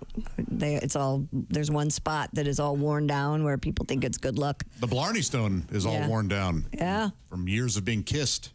Oh, is that the thing where you have to lie on your back or something? Yeah. I saw recently. You remember I was looking for a picture of me with Black Josh? Yes. A friend of mine who was right. He looked just like me, but he was black. Like we looked just like each other and dressed the same. And I couldn't find that picture, but I found the recumbent effigy of Victor Noir. Huh? There it is. What? But I found. Oh, I see. And he's. As you can see, he's laying on his back, and there's. That's nice. The front of his pants are all worn down where his wiener is. Wow! Yep. I found a picture of me kissing the Blarney Stone. Oh, cool. Yeah. Now describe that again. You lay down on your back. It's at the top of like this old castle. A way to get. Yeah, and you hold on to these two bars, and you have to lean back upside down and kiss. Do they sanitize it between takes? I don't think so. I think that would be bad luck to put a Clorox wipe it. How did that ever get started? I don't remember. I don't remember. Probably the local chamber of commerce. I'm just guessing. I got an idea. That's such a bizarre idea and a bizarre way to do that. Yeah. And what's it supposed to do? How high is it? Give you luck. How did it work? I think so. He's here with us. I live a blessed life. Yes. I mean, but did it work? It was like an immediate thing. You were with some young lady and. I see what you're saying. No. Is that good fortune? I wasn't kissing it to get laid right away. Your definition of good fortune? No, I'm just asking you. Just ask if Josh had some kind of. No, I left a lot on the table in my calendar. If I could go back. Yeah, really? I left plenty on the table. Did you know? Well, now, Christy, what else have you got? U.S. Customs officers seized nearly 750 pounds of illegal bologna in Texas. According to the agencies, officers encountered a 43-year-old woman entering the United States from Mexico who declared a cooked meal during the primary inspection. Further investigation, however, revealed several suitcases full of Mexican bologna. A total of 40 rolls of prohibited meat were removed from the vehicle. Mexican bologna. CPB officers also discovered and seized $7,600 in concealed currency and more than 280 boxes of undeclared prescription meds while searching the same vehicle. Where is this movie? Lunch Meat Police. Where is that? But they were just in regular suitcases? That's what it says. Doesn't it have to be refrigerated? Bologna? Not the really good stuff for very. I'm not a bologna be eater. for an extended period, obviously, but I don't think so. The really good stuff is amazing, I guess. But isn't it pork? It's everything, I think. Mostly. I don't know. I've never had bologna. Is it like a hot dog? Delicious. Oh, it is. You'll like it. Is Mexican bologna particularly? Is this like the Coca-Cola from Mexico with cane sugar? Is it? Maybe it's. Is there a demand for it? Bologna with chili peppers in it. I don't know. But they refer to it as Mexican bologna, so it must be distinctly different. My Baloney I would imagine the. Oh, sorry. Go ahead. I would imagine the standards aren't the same. I would guess Baloney that. standards here are probably fairly. Yes. Yeah, there's a certain percentage of hair allowed. Right. You were going to regale us. With Yes. I am so sorry. I'm so sorry. My Baloney has a first name. It's Jose. Okay. There you go. I'm not so sorry that I. It's Felony. This is not the first time we've had a baloney bust. Is it? Yeah, I remember we had another big one a couple of years ago. So there must be a demand for this. Must be. And maybe someone understands what Mexican bologna is. I just think the fact that it was in suitcases just seems kind of weird. Odd, yeah. If somebody pulled up with a suitcase full of bologna, I mean, this is real silly, guys. I mean, where do you sell? You don't just walk down the street and go, psst, I got Mexican bologna. I think you do. I think you might. I don't care if I ever eat bologna again in my life. Is that right? Yeah, I had enough. You're off bologna? I mean, if I have some, fine. If I don't, fine. I remember always, like every day, it seemed like when I was a kid, we had bologna. So I'm okay. Yeah. I want bologna now after this show. All right. Bologna, pronto. Yeah, but you can't. Could you just put one slice? No, Don't you need 4. like 7? Yeah, 4 slices. Mayo, mustard, cheese. Any Come on, cheese? Christy Lee. Live it All up. of those things I hate. All 3 of those things. Live a little. Ugh. I worked with so much flavor. I worked with a guy. This was at a construction job I did one summer, and he would show up with a bag of generic white bread and a thing of bologna. Okay, yeah. Every day. He was set. No condiments, just throw them together. There you go. Nice. His name was Dwayne, and he smoked the real long cigarettes. Oh. And he was an absolute craftsman. Build the nicest stone fireplace you've ever seen. Did he have a tin? I like those old tin lunch boxes. Oh, yeah. Where you see guys like 1,000 feet up on girders with those eating while frisbeeing bologna down to their buddies.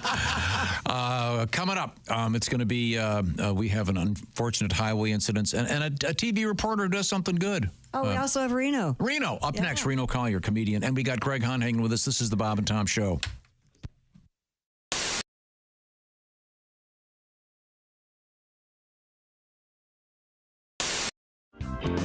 This is a song so girls don't get anorexia. Okay. All right. Ooh, I wanna be a plus-sized model, the kind that can't run very far. Doodle-doodle-doo. 'Cause if I could only be a plus-sized model, I know I'd be a big, big star. Please feed me. Some people get sensitive about it, but don't, because the beautiful women are the big women. I agree. And I gained some weight, then I couldn't afford to keep it. Here we go, and I want a carbo load without having to exercise. I don't want to worry if the fat goes to my thighs. I want to wear a plus-size brassiere for room. I want to eat chips and wash them down with beer. Well, I've got a plus-size dream, but I'm plus-sized. Ornery for the best job in the world goes to the bigger girls than me. They're all sluts.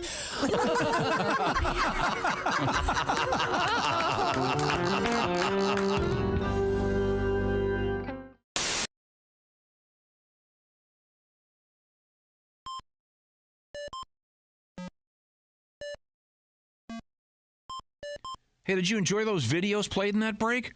Check out the Bob and Tom YouTube playlist for more great stuff.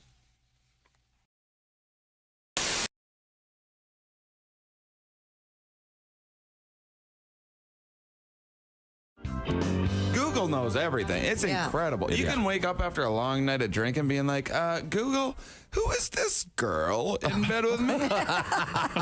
Google will be like, do you mean who is this guy? Don't you mean? Oh no, Google, what did I do last night? Do you mean what didn't you do?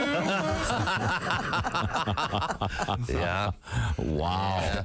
I like technology is crazy. I like Amazon. I'm growing increasingly terrified of the robot takeover of Earth. Amazon knows what you're going to get. Is that what you're talking about? Hey, you bought this CD. I'll bet you'd like this one. Yeah, it's like even in the last Terminator, the robots couldn't read our minds. You know, if you like Amazon.com, you may also enjoy being enslaved by robots.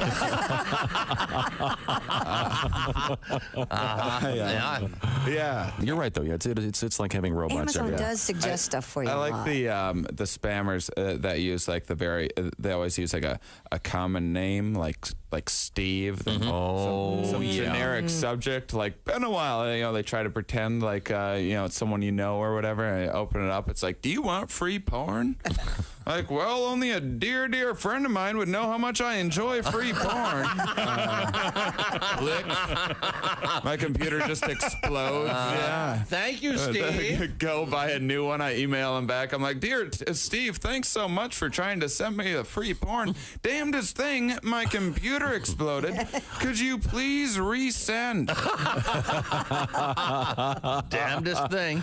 Our guest in the studio is comedian Shane Moss. I realized how addicted I was to internet porn recently. I broke my computer. I didn't have a computer for like 4 or 5 weeks. It was sent in, and this is one of the most pathetic things I've ever done in my life. I found myself one day satisfying to myself to the idea of having a working computer.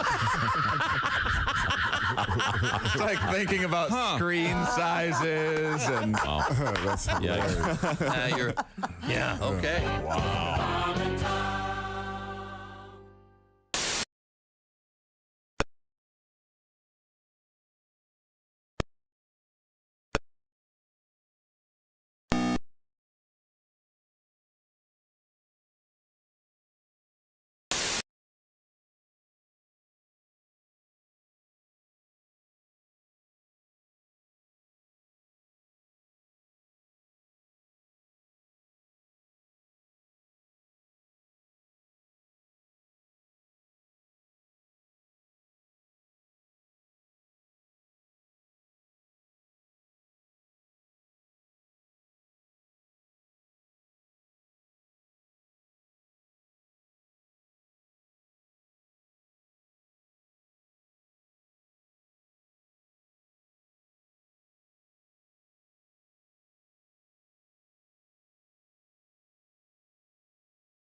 February 7th, 2025 at Lucas Oil.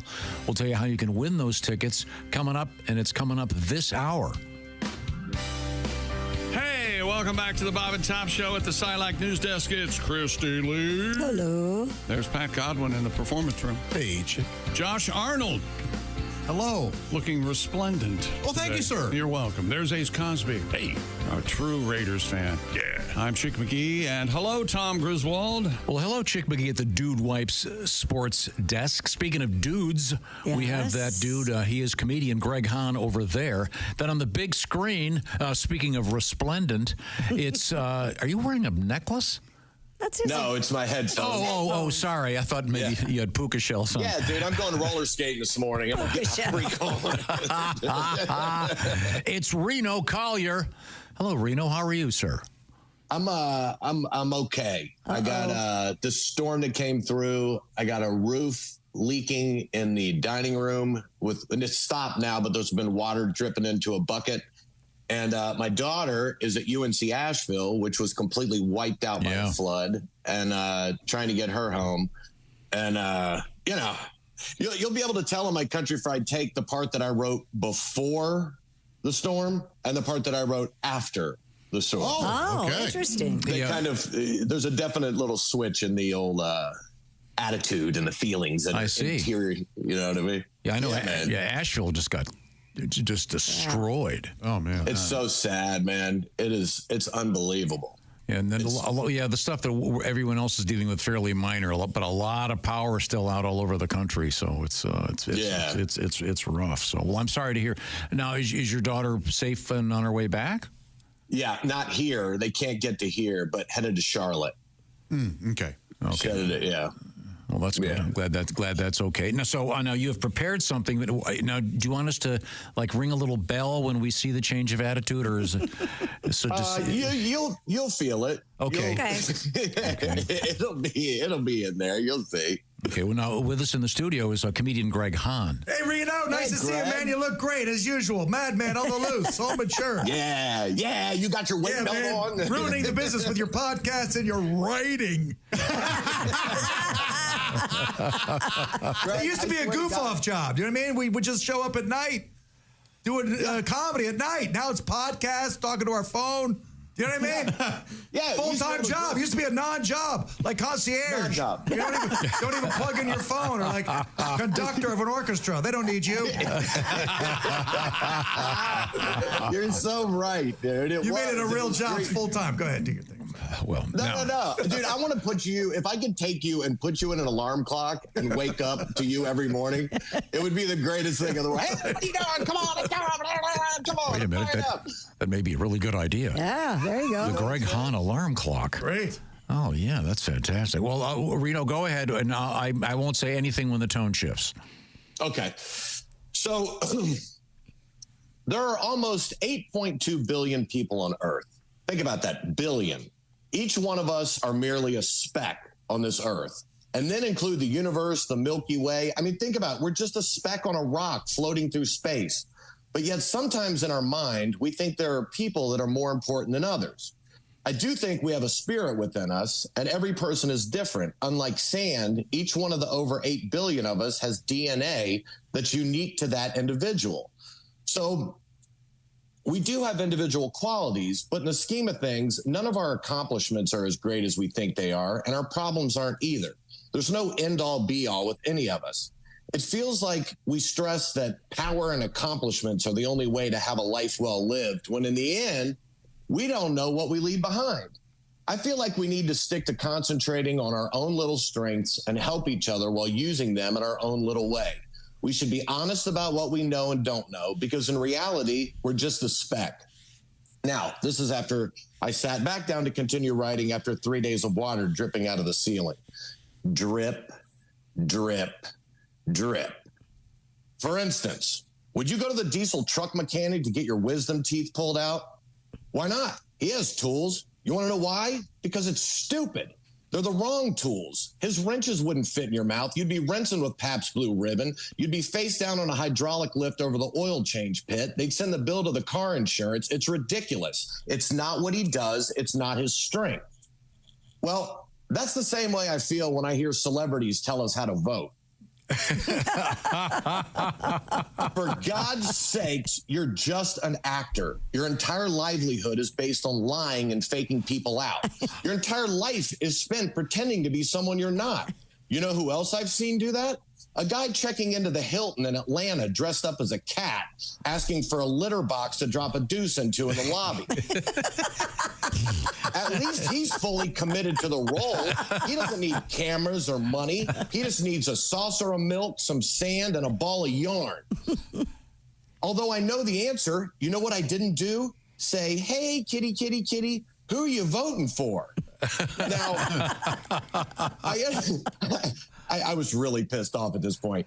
Now, I understand people in Hollywood feel guilty for the $25,000 a day per diems and the $20 million contracts, all while not being as committed as the cat guy in the Hilton.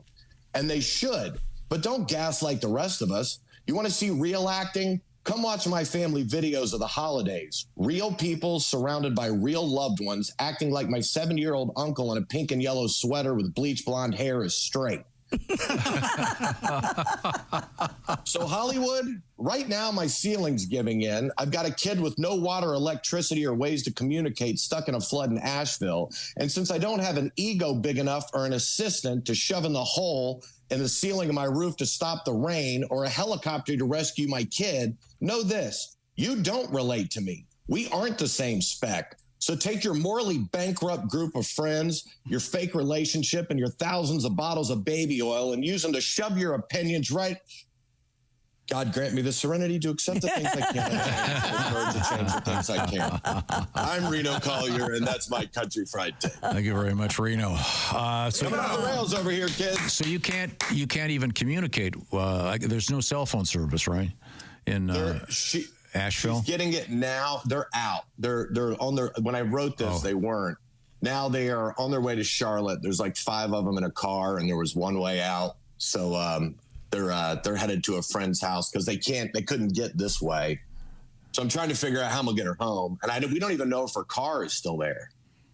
Wow! Like they took them directly out of the dorm rooms, right down to a parking lot that had cars there, and if a friend had one, they hopped in them and booked. So we don't know. Okay, well, it's best of luck with it all. Thank you. But I'm glad everybody is okay. And are you on the road this week? I am. Yes, sir. The 4th, I'm in Greensboro, Georgia at the Oconee Brewing Company.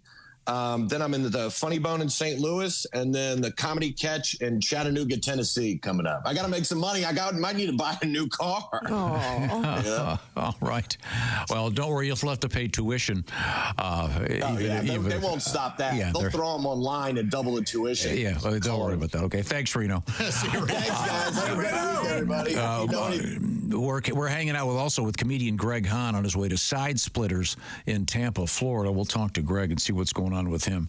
A lot of football over the weekend, and that's where Prize Picks comes in, Willie. Football season is heating up, and Prize Picks is the best place to get real money sports action while watching football. With over 10 million members and billions of dollars in awarded winnings, Prize Picks has made daily fantasy sports accessible for all. The app is really simple to use. Pick 2 or more players across any sport, pick more or less in their projection, and you could win up to 100 times your money. Prize Picks even invented the flex play. You can still cash out even if the lineup isn't perfect. When Tua got injured, I needed 1 more passing touchdown, and even though he didn't get that, 2 out of 3 of my picks hit, but I still got paid out with flex play from Prize Picks. Download the Prize Picks app today and use code TOM and get a $50 credit instantly when you play only $5. That's code TOM on Prize Picks to get a $50 credit instantly when you play $5. You don't even need to win to receive the $50 bonus. It's guaranteed. Prize Picks. Run your game. Must be present in certain states where it's lawful to wager. Visit prizepicks.com for restrictions and details. Thank you very much, Willie. We've got some more cool stuff on the way, including lobster news, weird butter news, really bizarre, and a TV reporter actually comes to the rescue while reporting on something. Kind of a happy story. And we'll find out about all these things when we return. This is the Bob and Tom Show.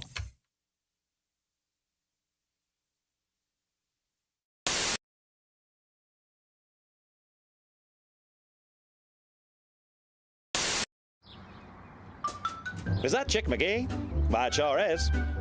Chick McGee, who knows that an annuity from the folks at Silac Insurance Company means a retirement check in his mailbox every month. Chick works on perfecting his mailbox opening technique. Easy, Mr. McGee. Don't blow that elbow out. Chick isn't quite retired yet. He's just practicing for it. Because one day, Mailbox McGee will be taking his retirement the easy way. SILACINS.com. Silac Insurance Company. This is the Bob and Tom Show. Thanks very much for joining us. And we're doing kind of a musical chairs thing today. And, it's actually a musical chair right now because joining us in the studio, we have singer-songwriter, actor, and comedian Stephen Lynch. I throw in the actor thing because you spent how did you describe it? 9 months in hell. Sentence, was that the word you used? 9 months in hell is what I just heard. You were on Broadway. Do you want to give us give those that haven't heard about this the background on? The Wedding Singer. You portrayed the very popular Adam Sandler, Drew Barrymore movie about crazy kids in the 80s. Turned into a very successful theater piece. Very successful. Well, you did it for a pretty long time. Mildly successful. I mean, it was fun. But I had my toe on the trigger pretty much every day of the last 4 months of it. Well, I realize I'm making it sound like it was really bad. No, but I mean, it wasn't. It was time to move on. You know. Can you play one of the new ones for us? I think so. Okay. We just had a little powwow in your producer's office about what I can and cannot say on the radio these days. And there have been moments before. You think this one's okay? I don't know. Okay, well, if it's not. I don't know. Ladies and gentlemen, Stephen Lynch. This is a song I wrote. I discovered, oddly enough, that I had an uncle, a great-great-great-great-great-uncle who lived in the medieval period. He pretty much did for a living what I do for a living. He was both a troubadour and a court jester, and I think he used to play in the court of the king and the queen. And I discovered one of his old compositions that he wrote for the lute, and I transposed it to the guitar. Good, because we don't have a lute handy. No. I don't either. Because I like guitar comics, but I hate lute comics. Prop guys and lute comics. Those are the worst, aren't they? Just hacks. They give us all a bad name. So this is one of his compositions, and I just thought I'd try it for a modern audience, see how it goes over.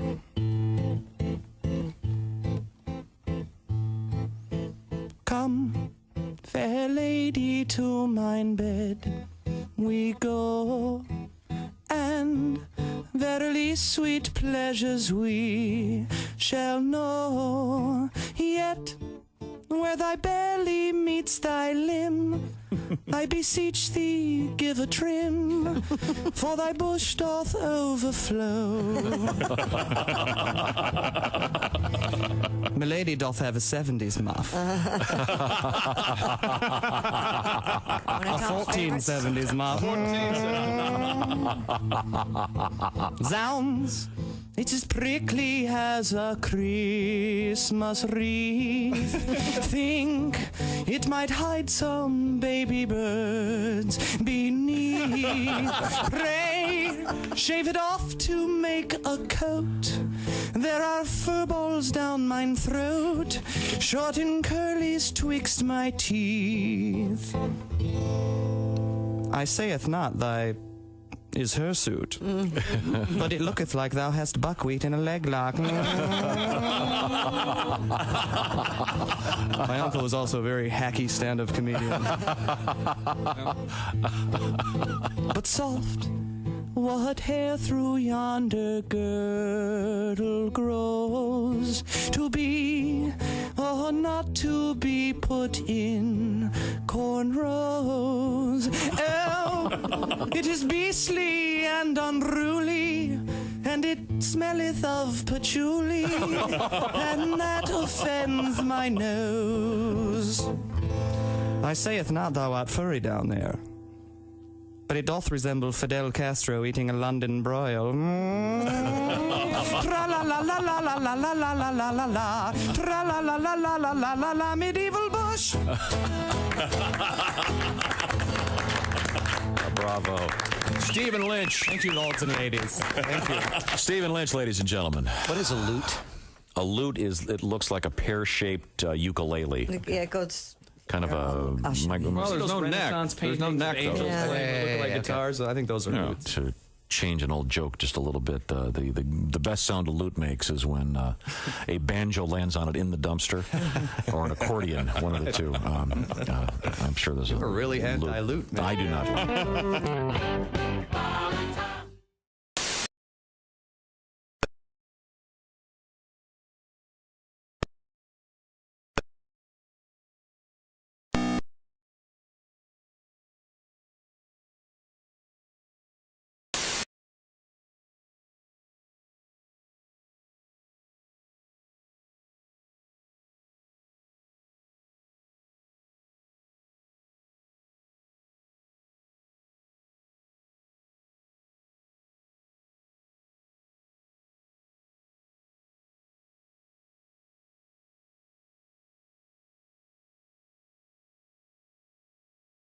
Man, it sure feels like a Monday, huh?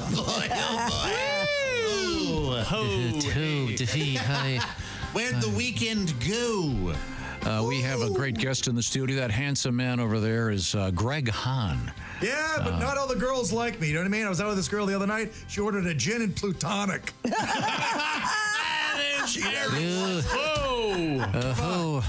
Just friends. The friend zone.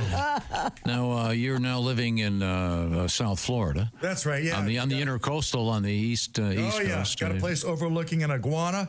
You know, my mom has iguana traps. Really? What? She's got a big iguana trap. I've been caught in the thing 17 times. I told her, stop using fig Newtons. Delicious. You fall for it every time. Unavoidable. I couldn't stay away from Fig Newton. There's no way. Now, the ladies that you frequent, have they seen the new pad? Yeah, they've seen the new pad. Oh, sure. yeah. Oh, yeah. These girls, you know, you got to let them decide what you're going to do. Josh, you do that? Oh, what do you mean? Let them decide. I frame it for them, and then they can make the decision. Oh, okay. Like this one girl, she wanted to go camping. Mm-hmm. I'm a rugged endorsement. I want to go to the resort. So I just frame it. I say, listen, here's what we can do. We can check into the Waldorf Astoria, make an appointment with the spa, get some champagne, relax, sit on the balcony, or we can get eaten by a bear. I said that up right? Or a nice walk versus she wants to go horseback riding. I want to take a walk around the lake. Yeah. We can hold hands, sunset, talk. Beautiful, skip some rocks. Yeah. Or we can get stung by a horsefly and break our collarbone. You decide. I see. Mr. Hahn will be in concert, if you will. Side Splitters coming up. Arena show. 17th through the 19th in Greater Tampa at the Wesley Chapel, Florida Side Splitters. You can also engage Mr. Hahn for your corporate events. Oh, that would be a nice holiday party with Mr. Hahn, I can tell you. He's the best. But right now, she's the best. Aww. She still has her eyeballs intact. She's about to get surgery. Christy Lee is going to have lenses inserted inside her eyes. Now, are you going to take all your current glasses and have them put just regular glass in them, or are you going to go? Well, I would like to do that maybe with a couple of pairs, but that's a dirty little secret. You can't do that hardly anymore. Why not? You have to get the whole frame and everything. They won't just replace your lenses. Something to do with COVID. I don't know. What? Yeah. This sounds like a cash grab. Right? Exactly. I don't know what I'm going to do. My kids are freaking out. They go, you have to wear glasses. Couldn't you just pop the lenses out and just have them clear? Like just wear, no, just wear the frames. Yeah. Well, that would look kind of silly, You've got wouldn't pretty it? eyes, Christy. Well, thank you, Greg. Yeah. Your thoughts, Chick? I think she'll be just fine what she's doing. Next. You don't want to do the scary doll eye thing? Well, I've given it a fifth and sixth thought, and I've decided not to. Okay. Apparently, it's Tom's different take on this whole situation. So that's okay. Okay. Oh. A TV reporter in Atlanta interrupted his live shot about Hurricane Helene to rescue a woman from rising floodwaters. Unprofessional. Good job. You think Murrow would have done that? No. Video of the rescue shows a submerged vehicle behind Fox weather meteorologist Bob Van Dillen, who explains the woman drove into a flooded area.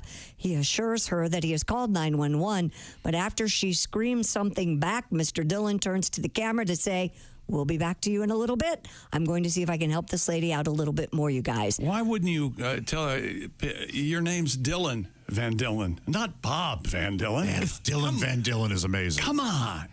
He said the footage then shows Mr. Dillon wading through chest-deep water with the woman on his back. No kidding. Later in an interview, he said he dropped everything to help. Quote, "I took my wallet out of my pants. I went in there, waded in, got chest deep.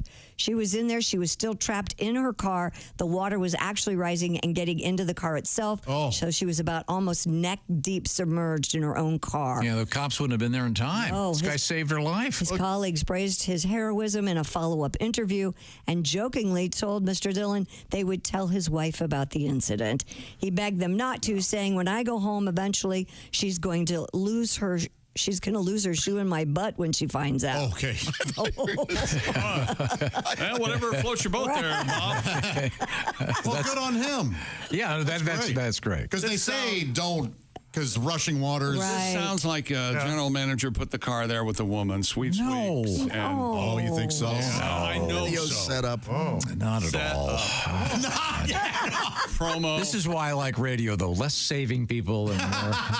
This guy's a hero. Yeah, Good that's for him. great. That's if I said I'll be back in just a minute with more sports, I'd run home and have a sandwich. I'd have to do it too. Can you? If she's screaming and you're trying to do, I gotta go. It'd be fun to rescue her. It'd be a blast. Yeah, I mean it is risky. It's dangerous. That kind of scenario. Chest deep water. Rushing water? I'm not in the car. They say also like there's danger of like you could step into a manhole. You have no idea what you're walking. I'd expect thank you. A hearty. I would imagine this woman's very grateful. Maybe possibly a gift card. And I don't understand. So the wife's going to lose her shoe in his butt? What because of how dangerous it was for him to do that. Oh, okay. Yeah. Yeah. Isn't it? Like she's in a puddle, right? She's in a puddle, right? Not a puddle. It's She was in the chest middle deep of the water. road. She drove she's into like her the car road. is almost fully submerged. Right. Car, yeah. I know. According to It's a what I deep just puddle. heard. What? Was she in a seatbelt still? What was the problem? Why can't she get out? I don't know, Break the Greg. window? What do you? Probably I'm assuming the water pressure on the door. Yeah, I don't water know. pressure. Okay, yeah. Have you seen that ad where the guy takes the special hammer to bust the glass? Yeah, right. You can buy one. Yeah, you need one of those. You need one of those. Don't you have one in your car? I'm surprised Is you that don't your have one. my favorite commercial like that now is the guy who has the bazillion candle watt flashlight that lights up your whole backyard. Oh, I love those. Oh man, those are so great. It looks like the bat signal. Yeah. You flip the switch and you can hear this. And it's bright. It's daytime when he turns his flashlight on. Yeah, I don't know what it's made out of, but it can't be said. Cool. Do you have one of those special hammers, Christy? I do. I thought I'd buy in you the car? guys those. Oh, you Yeah, probably and did. you can also cut your seatbelt with it. Yeah. Yeah. Oh yeah, it's a big deal.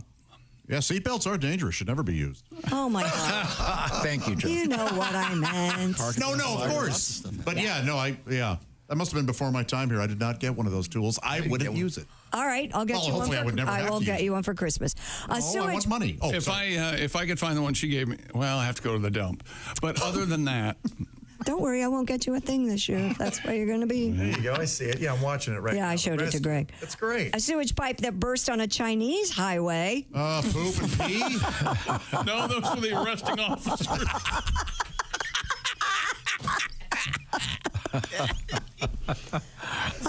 Left Why am I commuters. in trouble? How do you not say that? Left commuters covered in human waste. Thanks for the help, Tom. Left commuters covered in human waste. Footage shows a fountain of feces shooting 33 feet into the air before raining down on cars, trucks, bikes, and pedestrians. Oh, no. On a Well, that's a road bad day. in Manning. Authorities blamed the fecal eruption on newly laid sewage pipes rupturing during a construction crew's stress test. Well, failed the test. Yeah. Fecal eruption. I can't believe we're not watching footage of it. I am so glad we're not. Was it just gag worthy? Like a tornado. Forced to write a song about it. Oh, do you have a song? Oh, no. I mean, I'll do it under protest. Okay. You have a song Oh, about you can this? do it under pro. Yeah, it's fine. We understand. Pat Godwin joins us from the other building. Last Friday, right? The 27th? Uh-huh. Can't believe the spew today. Come on with this. A pipe burst and the feces began to spray. How long will the streets be brown? How long? Now Tom's face is turning red. He laughs hysterically as a scene plays in his head. Tom has finally found his zen. We all beg him to let the poop jokes end. Oh, Friday, poopy Friday. Friday, poopy Friday. Friday, poopy Friday. Oh, no! Then there's more, but, Yeah, can we get the idea? A little U number 2. Hey, Pat, was that for all the dogs in shelters? These are for all the dogs. I think we need a palate cleanser, What a ladies day and to forget gentlemen. your parasol, huh? A little bit of a palate cleanser necessary, of course, which means... Who's that sexy one with a deep voice?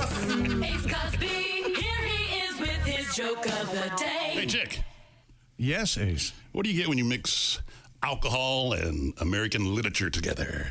What do you get when you cross alcohol and American literature together? I don't know what. Tequila Mockingbird. Tequila Mockingbird. Tequila Mockingbird. Very good. Very good. Tequila Mockingbird. That's probably a drink somewhere. I'm sure it is. In fact, I think I've been to a bar that does that literature. They do the whole theme. You've been to all the bars, right? All of them. Yeah, that's of what I course. thought. I think it was in Charleston, actually. An Irish farmer uncovered a 48-pound slab of ancient butter known as bog butter. It's an ancient form of preserved dairy or animal fat and can be found in peat bogs. Yummy. According to the Irish News, the ancient slab of butter was discovered by accident while a site on the Michael Boyle's Portono farm was being excavated. While the butter was deposited in the peat for preservation, it was also sometimes deposited as a gift to the gods. Oh. Bogs, sometimes referred to as Ireland's first fridges, preserved butter for centuries, with Miss Harvey having tried a sliver of the most recent find. She ate it. She ate it? She said, absolutely perfect. It does taste like butter, and unsalted butter at that. I had a sliver, and I'm still here to tell the tale. All right.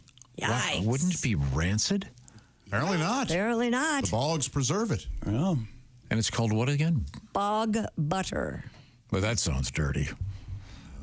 You ever eat old food? You ever go to the grocery store at 1 in the morning, get some of that scratch and dent food? You know what I mean? Oh, sure. I have, yeah. Pork butt, shoulder, beef, shoulder butt. Right. Close out, sure. Yeah, lightly stepped on. Yes, yes. Nice. Ugh. Bog butter. Bog butter. Yeah, it does sound filthy. Yeah. Yeah, I would have. Chick and I had power outages over the weekend. We're not playing the food roulette, are we? No. I threw Gosh, no. everything away. Everything? Everything. Really? Yes. Sure, some things are fine. 24 hours? That's No. a wise Although tale. in my refrigerator, I did everything I did to keep it shut, even though your reflex, you go over and just open it for the hell of it. Why did I do never that? opened Why the hell? But I still had ice like 36 hours later. I had ice, but it was all one big thing. Yeah, but no, I'm going to take it. I'm not going to chance it. Wasteful. Okay, you can come over. I haven't done it yet. I can bring the food in for you if you'd like. You can do the pork test. I did have some shredded pork in there. Oh. Yeah, there you go. There you go. I'll eat it. Little pork tartare. Aged pork. Not afraid of anything. Uh-huh. I'm often sick. I'm not afraid of anything. I'm often sick. A zoo in Finland is returning its 2 giant pandas. Don't you mean the zoo? Yes. In Finland? Because they're too expensive to keep. The Hatari Zoo announced that the female panda, Lumi, Finnish for snow, and the male panda, Paris, meaning snowfall, will return prematurely to China later this year. They were supposed to be on loan until 2033. The upkeep of Lumi and Paris cost the zoo about $1.6 million a year. Whoa! Man. Why? Yeah, why? That's a lot of bamboo, my friend. Why can't we give birth to pandas here in the United States of America? And even if, I guess... Well, we can, but we just can't keep them. I guess if the Chinese pandas, while they're here, they have a baby, they would say it's the Chinese. Yeah. That's right. That's the rule. I answer my own question. You see how I talk myself in circles? Now I know why that bamboo flooring is so expensive. Yeah. $1.6 million worth of bamboo. That's all they eat, right? Have you That's ever all seen... they eat? Do you know why the internet was invented? Why? So you can watch a panda eat a stalk of bamboo. It's the funniest thing. They are funny, right? They're out of control. It's hilarious. Surely they eat down other things, though. I don't think so. I don't think so. Every now and then they'll have some peanut butter on the bamboo. That's it. Ants on a log, peanut butter and some raisins. That's what they call it. Were you here last week when we had the painted dog story? Did you see this? Yes, I was. Painted like a panda. They a small, relatively small Chinese zoo. They caught them with dogs. They were chows. Yeah, they were chows. They were painted to look like pandas, and they look. It's not too bad. In the zoo? In the zoo, and they got caught. Because the dogs were barking.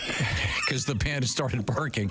And once you know that they're dogs, you go, that's not a panda, that's a dog. But they did do a pretty good job of painting them. We will say that. I'll pull it up for you at the break. Pandas are incredibly clumsy. They like fall down. They are I love funny. it. It's They roll hilarious. around all the time. They're good with physical humor. Yeah, they are. I don't know how they exist in the wild. They're good with slapstick. They're hilarious. Oh yeah.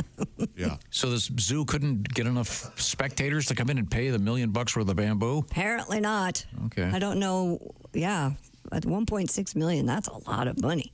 I think I'd send it back to China too. Would you?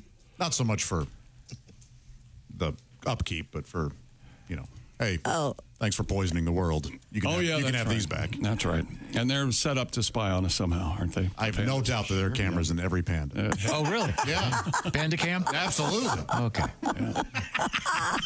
Their eyeballs are just. I think there might be cameras. Did you hear that? No, I didn't. Chomp, chomp, chomp. They're clearly robots. Yeah. I am a panda. I love pandas. I swear I saw some in person as a kid. I think they toured and they came to the St. Louis Zoo for a little bit. Mm-hmm. They might have. I saw them in San Diego at their zoo. Man. They are so cute. They are cute. But they hate sex. They do not want to procreate. No, I think they're stupid. They don't know what it is. I think that's. Weren't they showing them panda porn? Panda They porn? do everything they can to get these things to procreate. And they just don't want to. Do you think maybe the males watch the panda porn? They'd rather just have that. Yes, that's the problem. He doesn't want to do it with me anymore because I don't want to do it that way because it's sick. I'm addicted to only pandas. A pair of eagle-eyed upstate New York brothers are credited for saving the life of an extremely rare lobster. That's right. We got it. We saw it, and we saved it. The Morales boys, Parker and Zachary, 4 and 3. Morales. 4 and 3? 4 and 3? Were shopping with their mom at Market 32 in Saratoga County. Oh, Mama likes that place. When they spotted a blue lobster for sale in its lobster tank. Well, it doesn't take. I'll have a blue lobster for supper. A New York aquarium came to the rescue of the rare blue lobster, spotted hanging out with the standard colored crustaceans in the supermarket's tank. One with and I crustaceans. guess, Oh, I love the crustaceans. That's like crustaceans. What about a blown lobster? What do you do with that? What do you mean? Oh, there's a blue. Oh, a blue and a blown. I see. Oh. Your thoughts, Tom? No. Just a flat-out rejection. The lobster wants to take a nap. The blue lobster was in the tank with the standard color crustaceans, and the chances of spotting a blue lobster are said to be 1 in 2 million. Oh, it's real easy. Well, not if it's at the tank at the grocery store. Apparently, if it was 4 and 3, they didn't have any trouble. Apparently, they mean like 1 in every 2 million lobsters is one of these. We've had these before. Yeah, because there's always. And there's also a rare yellow lobster that comes around. An albino lobster. Wasn't it white? I thought it was white. Could be. There's also the very rare talking lobster. No one's ever seen one. Everybody get out of here. There's a lobster loose. Remember that? I saw him in Little Mermaid. There was a talking lobster. He was more of a crab, wasn't he, Sebastian? Oh, all right. So the rest of the lobsters, they see the one guy get set free. They're thinking, wait a minute, I got boiling water ahead of me. I'm going to hold my breath. Turn blue. You like lobster, Tom? Yeah, I don't have it very often. Yeah, no. Why is that? I just don't. Huh. But it's delicious. Is the lobster delicious or is it the butter? It's both. I don't use I don't use a ton of butter I with don't my use lobster. butter I with love my it. lobster. The sweetness of the meat is just fantastic. And right? you were saying that you were saying this the other day, Josh, that in the early days, lobster was considered poor man's food. Isn't that funny? Yeah. Yeah, the hoi polloi would eat it. Huh. The hoi polloi. That's right. Yeah. Yeah, your upper crust. Your No, the hoi polloi is the general population. Oh, the hoi polloi. Yeah. It sounds like it should mean upper crust. Other way around. Yeah. It's very confusing. Steerage. People in steerage. You like lobster, Greg? I think it's pretty good. Yeah, it's delicious. I like the surf and turf. Why don't you get a lobster tank for the new place? Yes. Well, you know what? Because I'm trying to keep everything low maintenance. I want to Is get that I make it like a Venus flytrap. Oh, okay. You know what I mean? Before I leave for 3 weeks, throw a fly and Snappy, I'm out the door. Yeah, there you go. Snappy. He named it already. Oh, nice. Low maintenance. Snappy. You know? Pet Snappy. Every 6 weeks, a cricket. He's thrilled. You know what? You'll be thrilled with your new Raycon earbuds. Did you know that? That'd be great. That's right. They've been upgraded, and get a load of this. Raycon's everyday earbuds upgraded with fabulous new colors like blush violet, forest green, royal blue, And, of course, here's our model, Josh Arnold, in the classic black Raycons. Lovely. Raycons upgraded everyday earbuds you now get multi-point connectivity. Sounds exactly like what it is. You can pair 2 devices at once, plus new quick charge function and active noise cancellation. And the ergonomic earbud shape from Raycon fits the widest range of ears with optimized gel tips for a cozy custom fit. And, of course, Raycons offers a 30-day happiness guarantee. BuyRaycon.com/Tom. Go to BuyRaycon.com/Tom today. Get 15% off your Raycon order plus free shipping. That's BuyRaycon.com/Tom. One more time, 15% off and free shipping at BuyRaycon.com/Tom. Now, Greg Hahn, what's the name of your pet again? Snappy. Snappy? Yeah. Snappy. Snappy, the Venus flytrap. So you what you need to do, then you could get, talk to Mr. McGee about this. He's the expert. You get the Simply Safe camera. You could have one of them just on Snappy. Oh, right. So you're at one of these so-called singles bars where you go and you could say, hey, babe, you want to see my Venus flytrap? Want to see Snappy? And then you could have a website put, and then you could have your dates on a crawl underneath Snappy. Oh, what a great idea. There you go. I got a nice letter here real quick. This is comes to us from Steve, who writes...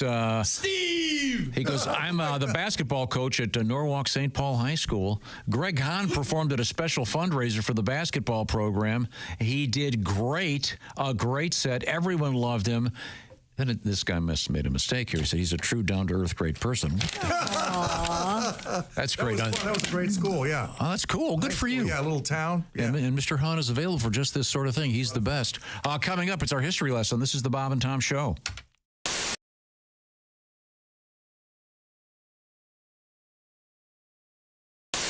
I think it'd be hard to learn the banjo by yourself. Yeah, I think that would be the only way to learn the banjo. I am legitimately now the owner of a banjo. Is that right? Yeah, I need to get it in here and see if... How did that happen? My dad died. Oh! Thanks. Ladies and gentlemen. So I took his banjo. We need some sound, Dino. The amazing Pat Godwin.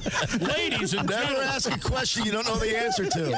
Here we go. Totally knew the answer. I knew the answer. That's why I knew not to ask. Trust me, there's no one laughing harder than my dad right now. If he were able to laugh, but he can't because he's dead. I would think. So how'd you come by that how'd you come by that banjo again, Josh? Well, my dad died, and it was just laying there. So I thought, well, instead of throwing it away, maybe I'll go ahead and take it. Did your dad play? He did when he was younger, yeah. Oh, okay. I thought he did when he was alive. That's the joke. There you go, Joshy. Yeah, I should have said that. Okay, well. Hello, my name is Alexa. If you have a smart speaker and what to hear, Bob and Tom Radio, just say Alexa, play Bob and Tom Radio on TuneIn. Now, you try it. Alexa, play Bob and Tom Radio on TuneIn. That's the first smart thing you've said to me since you took me out of the box. We were reviewing the fantasy date with Ralph and Christy Lee. And interestingly enough, Ralph said you'd pick her up in your Mini Cooper. Yeah, pick her up in the Cooper. Take her to a sushi place. Take her to a sushi place and ask some good music. Ask her about her day and what she's interested in. And then a little dancing. Yeah. That's impressive. And see when you're dealing with take you dancing. Oh yeah, you got to go dancing. You got to let your hair down. Oh yeah. Touch her a lot. Are you drinking? You drinking more than me. Yes, indeed. Well, back up one. Touching her a lot. Yeah, you touch her when you dance. What I know about Christy, and you can feel out whether a woman likes to be touched. You know, and you touch her, you just make body contact, but not like you're trying to feel her up, but just put your hand on her back every now and then. You know. And on the small of her back. Let it slide down. No, it's just you can feel it. No, you are. Now, let me ask you, a woman is like an instrument. What would you wear? Practically nothing. If we're going to sushi, don't wear a suit. Don't put a suit on. It's just just casual. Just put a nice summer sweater on or something like that. You wear cologne? Just a little bit, not too much. What kind do you wear? I go with Gucci Envy. Really? Is that you have that on now? Yeah. Yeah, Christy, give him a snort. Get in there. And oh my God! Did you lick him? Did you lick him? I think she did. That was nice. Tom's gonna get a whip. I gotta hit that. Yes, you do, Tom. It's very clean. Really good. This is creepy. You know that I'm getting a little creeped out here. Woo, look at that. Tom, you look like Tom, you look like your adopted son has just graduated college. You're over there. And this is the one from Cambodia, and this is the one from Africa. I want to smell Christy now. I didn't put on anything.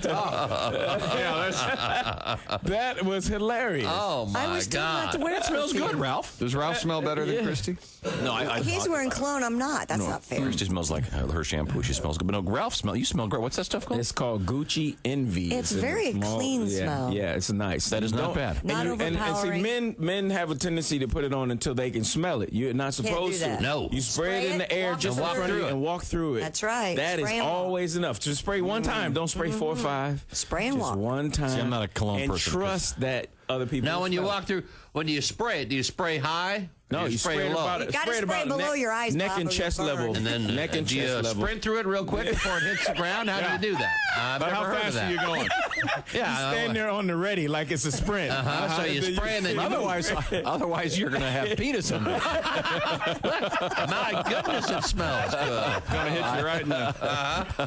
So you got to move while it's kind of Right. I mean, kind of about eye level. if you're spraying chest high and walking through it, I'm sorry, you're going to be in the see, boys. That's the other it, thing huh? about scents is that women love to explore it too. So if they catch it, and then they'll try to go and look for it again a little later. Oh, really? Like, where was that? Well, You are an maybe I should amazing just guy. coat it in. I was raised by wolves, so I understand women. Okay. I understand women a little That's bit. really Matt Kirshen is with us in the studio, and Matt is from London, England. Hello. Right. Hello, governor. I never knew he spoke like that. I had no idea until I came over here. You talk funny, don't you? I've been doing it wrong for like over 20 years. Like, hello, how are you? I'm just a friendly chimney sweep. Poor blimey, Mary Poppins, let's have a tea party on the ceiling. That's right. The real joy of doing this, by the way, is I could do this impression in front of Americans, and half of you cannot tell the difference between my normal accent and the funny one. I know that because I've done that voice in the middle of gigs, and I could just be there going, hello, how are you? And they're like, I don't get this joke at all. I do not see what he's doing. He says some things in an English accent, and then he says some more things in an English accent. How is this comedy? Please explain to me. Well, we're talking with Matt Kirshen. He is from London in the UK. Did you grow up in the city of London? I grew up in the outskirts of London, yeah. Mm-hmm. Suburbs, if you will? Suburbs. Very suburban. Scotland, yeah. No, I love the city's name. Hampshire on the Fortnight or something. Yeah, what's the name of the town you were in? I was in Northwood, which is very unimpressive. Oh, no. Does and that then go Watford, then Stanmore. Is that on the subway or tube line? It just is. It's just on the like very edge. The very of it. fringe. The very fringe. Is it near Sherwood? It is nowhere near Sherwood. I'm sorry. Could you please live near someplace we can, fantasize about Sherwood Forest? Have you ever seen Daffy Duck as Robin Hood? Isn't that hilarious? That's the greatest. Every day. That's just my life back home. So did you go into one of those all-boys schools where you have to wear a little suit every day? Or? Oh, yeah, and you have to play rugby. And, yeah. Dude, if you let them keep going, they're going to ask if you know Harry Potter. Defend yourself, sir.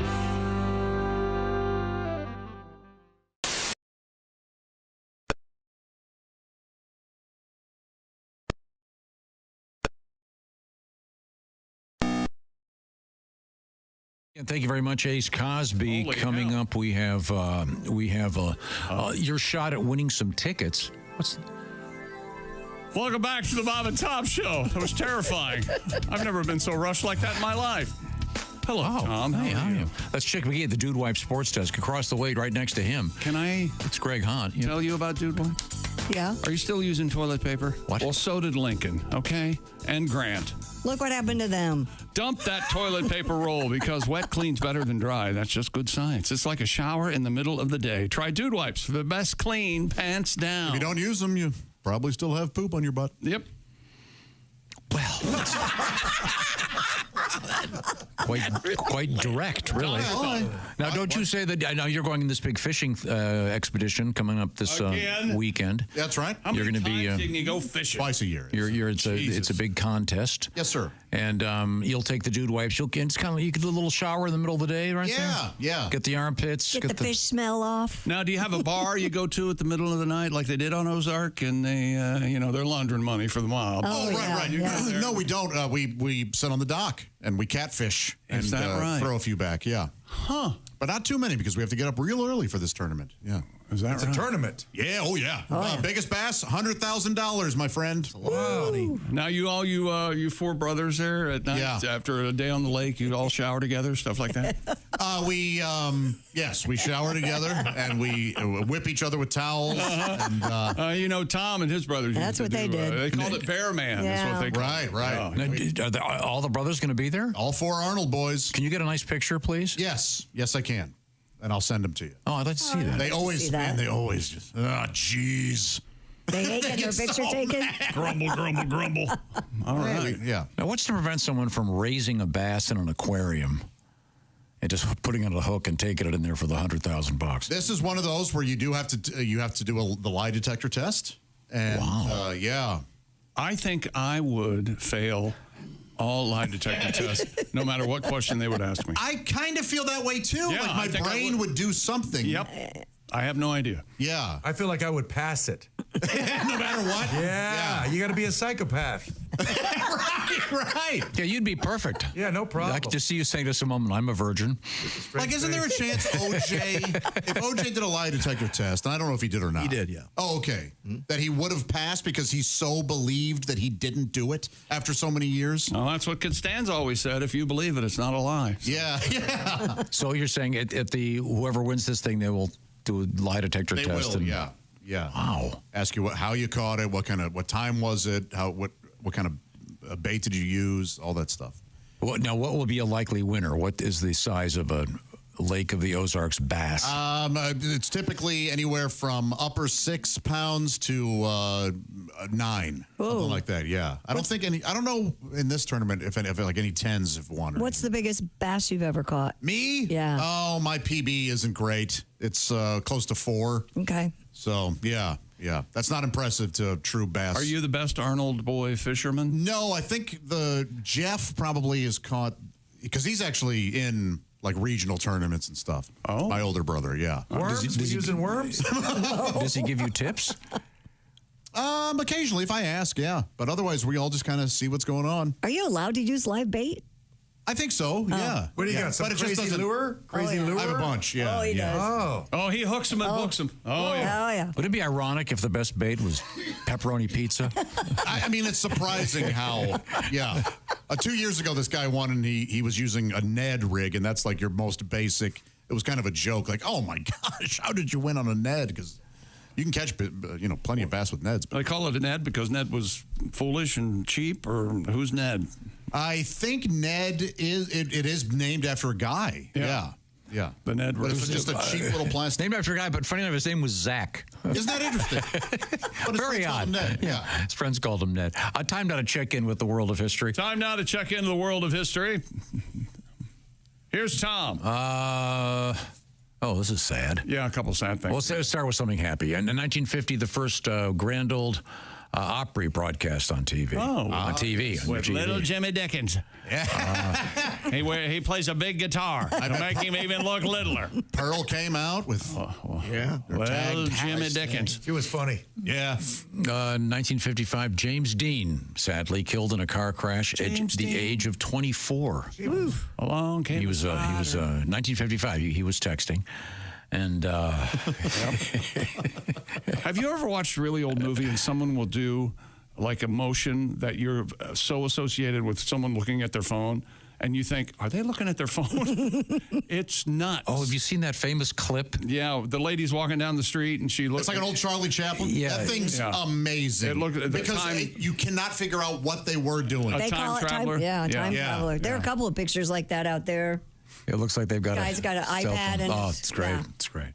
Let's see. Let's see, Ace, what are you throwing up there? Oh, dear me. Oh, that's too boring. Happy birthday, Fran Drescher. I'm a fan. I am too, and I always found her attractive.